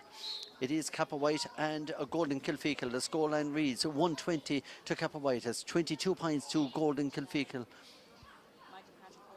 So, Margaret, you're going to give us an update on substitution. Michael Patrick Buckley for Mikey Carmody. So that's for the Cappawhite. Yeah, number 29 is on for number 12. Michael Buckley for Mikey Carmody. Well done, Margaret. Very sharp on that move there, and well done to you. So again, it seems to be a sideline ball, I would imagine. Yes, the sideline ball. Probably Rian Doody, I would imagine, over at the first side. It's going to be a difficult one, really. Probably maybe getting in around the house will be the answer, and that's exactly what it is. Because it was maybe too much of an acute angle, really, to go for a score from there. But it's Cappawhite that is back in possession with it. And Colm O'Dwyer, yes, it is Colm O'Dwyer. He's actually played quite well since he came on, Margaret, hasn't he? Yes, that's a goal and a point for him now. So there you go. I can see Thomas Costello is still inside around the full forward line. He's always going to be a major threat. There's one thing certain, he have great experience. The man that won All Ireland, as I said, senior hurling. He also won minor hurling in 1996 when the referee of tomorrow's game, Fergal Horgan, was in goals that day. There was half the West on that team of the minor hurling. Eugene O'Neill was also there that day. There was some great representation from the West on that day. 1996. What a fantastic victory we had way back then. So it's Rian Doody that again is making his way up along. Yes, it seems to be Golden that are dealing with it, but you have it. He's back in his possession again. Clears it back to David Buckley. David is going to strike off his left-hand side, but it's gone to the right. It's gone wide. Again, a scoreable one, Margaret, but at least Cappawhite, they can say, look, we're just ahead. There's only 2 points in it, 121 to 22. Yeah, a pressure shot again. Took it too fast. He had the time and the stance to take it, but unfortunately went wide for him. So again, the referee is David Ryan. He's over here. I can see Stevie Gricewood over at the other end of the field. He's having a look at some of his players here just to make sure that they're all okay. He's calling the referee. He said, will you come up here for 1 minute, have a look at this fella. We're going to maybe just give him more of a breather than anything else, because all I see him inside doing is only just drinking a bottle of water. So, yeah.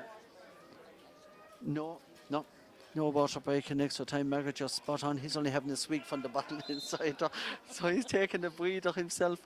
But it is going to be a puck out again of out to Cappawhite. It's going to make its way up into Thomas Costello, is it? Looks like Thomas, and of course the wily Costello, often known as Costly. And that one has gone to the right. It's gone wide. And it's going to be a puck out again to Jack Corvin. The wides telly, I say, are mounting up right now for both teams. As the ball is making its way back to Willie Berry, this is going to be over the shoulder, and I wouldn't be surprised if this one goes over. It's gone to the right, it's gone wide. The umpire was very alert, and I will compliment the umpire there. He was very, very sharp. He had a good position. He went back, and again, it is another wide. So it's Golden Kilfeacle back in position again as it makes its way down to John Cullen, one of the most experienced players on the field here today, along with Shane Stapleton. But of course, Shane has gone off now. He was injured. But that ball has been misled, and the referee is after blown half time here of extra time. So the scoreline reads 121 to 22 points in favour of Cappawhite.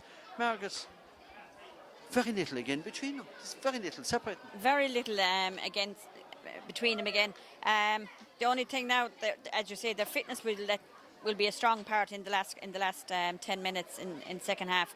Cramping are setting in, and There's a lot of stretching going on. there's a lot of stretching gone down on both sides, but in particular over on the Cappawhite camp there's a lot of them stretching during the break. And I see it is Ross Dundas doing a lot of the stretching over there, but of course he have great experience, but there won't be too much of a break here now, John. I would imagine that the referee is going to call him in again, maybe give him a couple of minutes and common sense. Yeah, it'll be a couple of minutes break, that's all. But look at Cappawhite there, I think are in the driving seat at the moment. Golden are making sort of more mistakes at the moment, and that's going to happen there. Fellas getting tired, everything, little mistakes will happen. Even that puck out there was that they were very, very lucky there, Golden, that they didn't concede another point there when Willie Barry picked up that shot puck out there. And Golden are 2 points up now, or sorry, Cappawhite 2 points up, and all to play for. Thank you for that, John. I'm just looking at a few of the children out here poking around. It's great to see it, young boys, young girls, wonderful to see it, and let's hope that we see more of it. I often see pitches where they're not allowed to come out onto the field to save the surface. Well done to them here in Sean Tracy Park. I often see it out in Dundrum, I see it in Golden, I see it in Cashel. It's great to see it right across the division, where go out there, lads, enjoy yourselves. We were all, I suppose, really locked up in the houses for long enough with the pandemic, and it's great to get out and get a bit of fresh air into the head. I can just see the referee David Ryan is outside. He's having a quick chat with David Grogan and John O'Grady. A couple of his umpires are also coming in for the chat, and I would imagine that he's going to blow the whistle very, very shortly now and get this game wrapped up. And again, a big thank you to Ryan Centra out there in Cappawhite. They're the sponsors of the streaming here today. And let's not forget the main sponsors, and that's Tipperary Credit Union here in Tipperary Town. Wonderful as always to Brendan Ryan and all the lads up there in Tipperary Credit Union. Their chairman, of course, John Hartnett. Let's not forget them all. They're all doing great jobs and great people to be involved in such fantastic organisations and financial institutions. So once again, John, it's back to you. Yeah, look, I suppose that goes saying without all sponsors, and especially in times like we've had there, 2021 and 2020 there, and our sponsors in the division have stuck with the board, and the board are extremely thankful for that, and long may it continue there. It's especially there today now we have Tipperary Credit Union doing this intermediate, and later on we have the Tipperary Co-op there, which will be sponsoring the main competition, which is the senior hurling, which will be going to you from Golden at 6 o'clock this evening, Stevie. That's wonderful, really looking forward to. And as I said, it is the Tipperary Co-op sponsored Senior Hurling Championship final between Clonulty Rossmore and Cashel King Cormacs. Remember, Cashel King Cormacs haven't won the competition since 1995, and that is a long, long time. And of course, John, Clonulty Rossmore, they're going for how many in a row now? Going for 6 in a row there. That'll be for the second time, for the second time there. They would have won 11 of the last 14 senior hurling titles. Probably maybe 2007 to 2012, and now... That's right, and then Anacarty came in then and won 3 in a row, and Clonulty have won the last 5 then. Out this evening there to get their name back on the Roll of Honour there. Well, as I say, the last time they won their 18th title back in 1995 there, a time when Clonulty had 7 titles to their credit. Thank you for that, John, and again we're almost ready now to go here again for the second half. The referee have the two teams lined up, so the clocks are going to be started as the scoreline reads 121 to 22 points in favour of Cappawhite. Where is the cup going? That's the big question. Hopefully all will be revealed a little bit later on. John, if they're still level at extra time, at the end of extra time, what happens then? It's penalties then, Stevie. How many? Did he start off with 5 each, and then it goes to sudden death after that? Sudden death after that. Well, there you have it. And thank you, John, for the update on that. It's goal in Kilfeacle. Ronan seems to be coming back over onto Johnny Colohan again, and Thomas Burns plays it in over onto the forward line. Andy Burns is back on again. Margaret, are you surprised with that? No, I was actually only thinking of at half time, if they needed a win, they'd have to bring on the likes of him again for scoring power. They really missed him when he went off. If he stays inside around full forward and pace himself. He's still limping, which isn't great, but he obviously wants to give it his all. So we're back in the action again as it's making its way down to the forward line for Cappawhite. And it seems to be Colin O'Dwyer that have it again. It's going to be played in again, but that one has gone to the right, it's gone wide, and it's going to be puck out again to Jack Curvan. Jack has gone for distance again. What a wonderful catch again. It seems to be making its way in again. Let's see, number 20. Chris Ryan, yes, Chris Ryan with the point here for Golden Kilfeacle. And again, a very, very well taken point. A great movement. Great movement and a well taken point. Scoreline now reads 121 to 23 points. You can make it just a 1 point between it, but I wouldn't be surprised if you're going to stretch that one. It is stretched, and I'd say that looks like Willie Berry over there. It is Willie Berry. It's number 10 on his back. That is Willie Berry. He's after flashing that one straight over the bar. They're back to 2 to the good again, 122 to 23 points in the early stages of the second period of extra time. There's going to be a pull on this one in the air. But it's Cappawhite that seems to be dealing with it. I can see Jack Leamy is in there. Oh, it's a different red helmet. That's number 21. Is it... the referee is going to... I'd imagine he's probably going to throw it in here, man. Yeah. Jack Leamy was easy pick out before. He had the only green helmet, but now Golden have 3 red helmets, sorry. They have 3, I see. Yeah. So it's coming back to Cappawhite again, and it is... John McGrath, of course, John came on a little bit earlier as a substitution because he didn't start the game because he was replaced there at the very start by Mikey O'Brien. But John is on and he's playing his own game there now at the moment, making a good contribution to it. So it's going to be a line ball over to Cappawhite again. And probably Willie Berry again, I would imagine. It looks like him. That's over there, yes, Willie Berry. Long ways out. He's very close to the 65-metre line, maybe about, give or take, well, maybe about 75 yards out, really, when you take in the direction of it. It's over onto the sideline. Oh, lovely piece of skill there by Tom Tracy, and back over again to Willie Berry again. Willie is looking at it. He's asking himself, is that gone over? It's not, Willie. We can tell you at this side, it's not gone over. It's gone to the right. It's gone wide. The referee, David Ryan, is telling them, come on, let's play. And it's Shawnee O'Halloran again, but Shawnee has been hooked. Shawnee is going to take it on again, but it's coming back. That looked like a wild pull by Johnny Colahan, but it's been advantages given to Colin O'Dwyer, and it's over the bar. It's a beautiful point again. Margaret, since Colin O'Dwyer came on, you have to admire, he has put in some shift there. He has put on some shift since he came on. I suppose proving a point too, why didn't I start? And we have often heard that cliche in the past, and we'll continue to hear it. Why didn't we start? Well, I'll tell you, he's starting quite well now because he's doing very well after coming on. And it's Cappawhite that have to defend here again because Golden Kilfeacle are on the attack with Niall Heffernan. Niall is going to strike off his right hand side, and it's gone straight between the posts again. It's another glorious point for Niall Heffernan. That's a man that you can always depend on.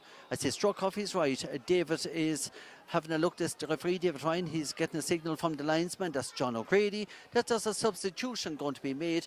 So JJ Burns is back on, and of course there's different rules again when it goes into extra time. That's right, yeah. You can start a new team coming out in extra time there, and you can take on your substitutes again. Because we might maybe go back to you for that substitution. David Wade has gone off and JJ Burns is back on. Good for that, Margaret. And we're back over again with play. And it is a puck out to Cappawhite. It's making its way down onto David Buckley. Look at the strength of the man inside. Also giving him a hand in there is Thomas Costello. There's Aidan O'Connell clears it out. Is coming out to Golden Kilfeacle again. They're on the attack, but it's Cappawhite that are trying to clear the lines again.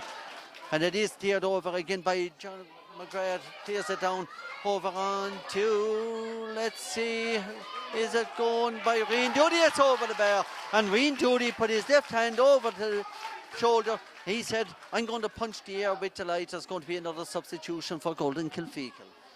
So the referee isn't going to allow the quick puck out there. Mick O'Sullivan is over there. As I said, Mick is living up there in Drummond, married to Jordan Canaan, well known in the Camogie circles. Margaret is going to watch that one for me, so we'll go back to her in just a moment. So Geraldine, as I said, she'll be heading over to Cork Park Keeve for the Camogie quarter-final a little bit later on. It's on at 6:45, but we will be coming to you 6 o'clock in Golden. Of course, that's for the West Senior Hurling Championship. final will be going over there. I can still see Ross Dunn is still doing a lot of stretching, so I think that's a good move by Ross, because instead of going down with cramp, he's keeping exercise in the way while the ball is not coming his way. So again, we're just going to wait and see what's going to happen. And it's Cappawhite in again that are dealing with this. Kieran Ryan, there's Kieran Ryan Perick. What a beautiful block down. And that guy, Mike O'Brien, is down with cramp as well. There's a lot of them now down with cramp. There's some of them down with cramp off camera that you don't see, but it's Niall Heffernan that is going to strike this one in. Niall, it's more gone to the right. Yes, it is gone to the right. It's gone wide. So again, Niall will be disappointed with that one, but Niall, I wouldn't really be too disappointed, because you give it your all. We are now 6 minutes into the second period of extra time, so make that just under 4 minutes of additional time, really, or of ordinary time to go, and whatever additional time the referee will have after that, that down with cramp. The referee is using common sense here. He's saying, let's take a breather here and we're going to give him cramp. So Dara Duggan on for Mikey O'Brien. So there's subs coming in. Again, we were kind of maybe, John, expecting this, or Margaret, yeah? Sorry, you've Ronan Hayes on instead of Chris Ryan again. Ronan's brought back on. So John O'Grady is telling the Kappa player that he has to move back from the line. He has been substituted. That's Mike O'Brien. So he has to come back a little bit nearer to the perimeter fence here, as it looks like a rain duty. And yes, Rain Duty has put it over the bar. It's another point now for Cappawhite. We now make it 125 to 24. They're stretching. They're stretching. That was Rain's 6th point of the game. And it looks as if it's going to be a free here, Mark. Yeah, it's a free down to Cappawhite. Didn't really see what happened there. I was too busy on the notebook here. It's okay. It's still a free anyhow, because David Ryan has given the signal outside there. Yes, he's given the signal, and it's Willie Berry. He looks over to John O'Grady. He says, John, where do you think I'll place it? John says, there, where you are, Willie. So Willie is going to do his usual formality here. Just one swipe up onto the hole. He place the sliotar back down and then bend, lift and strike. Don't be surprised if this one goes the distance. But will it have the accuracy? We'll wait and see. It's tailing to the right. It's tailing wide. John, on time-wise, how are we fixed? We have 8.5 minutes gone. Look at it's Kappa, or what, 3 points up, 4 points up now with a minute and a half left there. Is it fair to say it's Cappawhite's to lose? It's Cappawhite's to lose at this stage. The way they're playing. That's a great shot in by Jack Leamy. Has deflected over inside there again. Willie Berry, he deflected that one over the bar. So now we're down to, again, one strike of the ball. There's a goal between them. 125 to Cappawhite, 25 points to Golden Kilfeacle. Glorious sunshine coming down over the stand here in Sean Tracy Park, as the puck out is gone way down, about maybe 70 odd yards, as David Buckley is coming out to add a bit of height and physique out there, but it's gone out over the line again. It's going to be a line ball again to Golden Kilfeacle. Margaret.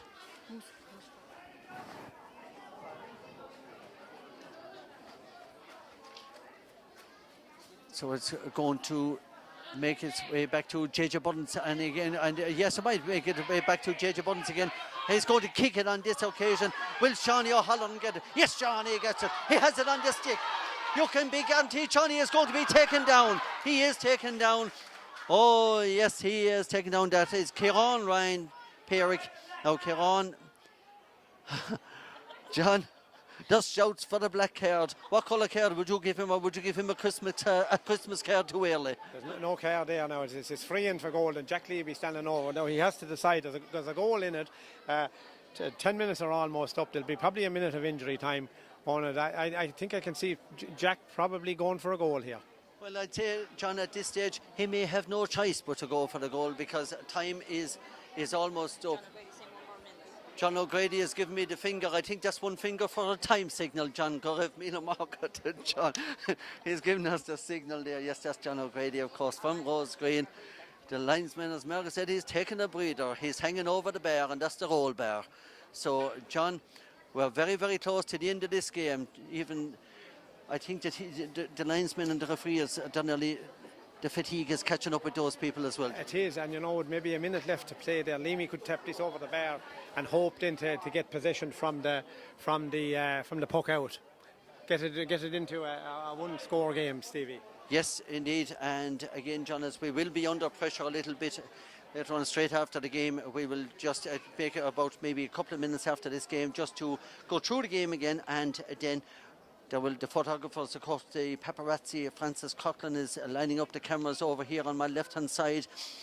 He's not embarrassed, he's only just getting ready to line up his cameras because he will get the best of photography as always with the West Board. And the West Board are delighted to have him on board. He is the assistant PRO. He was PRO for 5 years, and of course John is now taking the chair there in that position.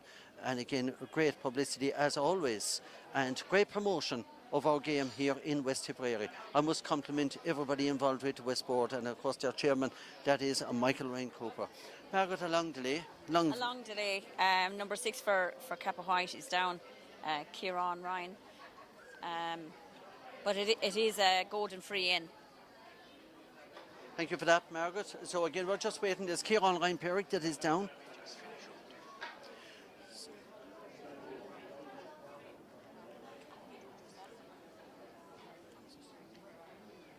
So again, just waiting now.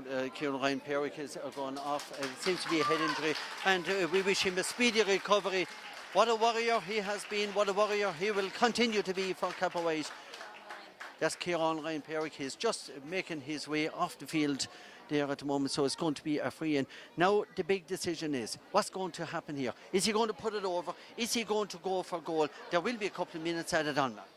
I would imagine he's going to put it over, because if they were going to go going for goal, I think that they'd have a stronger shot from somebody else. Yes, that's exactly what he does. So now there's only 2 points in it, 125 to 26 points. It's a very, very dangerous lead in the dying seconds of the game. Dangerous lead, but I think time might have run out on Golden. Hope, fingers crossed, that they will see a few other shots anyway. Well, that's exactly it. There's definitely a couple of minutes definitely left in this game as Green Duty is trying to win possession over there for Cappawhite. We'll see what is going to be the outcome of it, and there's still Dahi Bargry is over there, he's trying to win it. JJ Buttons wins it. The fresh legs again onto Shawnee. Shawnee is going to play it in. That's Shawnee O'Halloran. He's going to play it in over onto the corner. But it's Cappawhite that seems to have it over with Ross Dunn. Ross Dunn plays it out to Tom Tracy. Tom Tracy is over towards the sideline. That looked like a little nudge over the right shoulder, but it's going to be Cappawhite's anyhow. And the referee, David Ryan, is following the play. He's having a look at his watch. The referee, David, is having a look. It's Shawnee that have. He's going to do a little dance and a jig over to the right hand side. He's cutting inside. It's gone over the bar. They're down to the bare minimum. It's only a point between us here in Sean Tracy Park as the umpire waves the flag. There's just a bare minimum between them. And 125 makes 28. 27 points to Golden Kilfeacle. Everybody is here. The amateur whistlers are here. There it is. It's all over. Cappawhite are the champions. They are the champions. It is all over on a score line here, the final score line of 125 to 27 points. So 125 to 27 points, and Cappawhite, it's all over, John. Worthy winners. Yeah, worthy winners there, and it's their first intermediate title for Cappawhite at the third attempt, having been beaten in 2020 final and also in the 2019 final. Now, another incentive for Cappawhite is that they're into the, should they not qualify out of the group in the county series there, they're into the preliminary quarter final later on in the county championship. So that's a big bonus to them. But they'll be happy tonight with the West final, the first intermediate West final there for the club's history. Thank you very much, John. Margaret, your assessment overall? Worthy winners, especially in extra time. Kappa were totally on top, but in saying that, Golden, they never gave up. They fought to the very bitter end. Shawnee Halloran, the last point of the game, more or less, in the dying seconds. If there was 1 or 2 minutes left, it could have been anybody. We could have been looking at penalties. It was that close. Margaret, thank you for joining us in commentary here this evening. Now, that's all we have for you from Sean Tracy Park this evening, and it is Cappawhite who are the champions. We will speak to you again very soon here with the lads again on the live streaming. Until then, Slán Gael.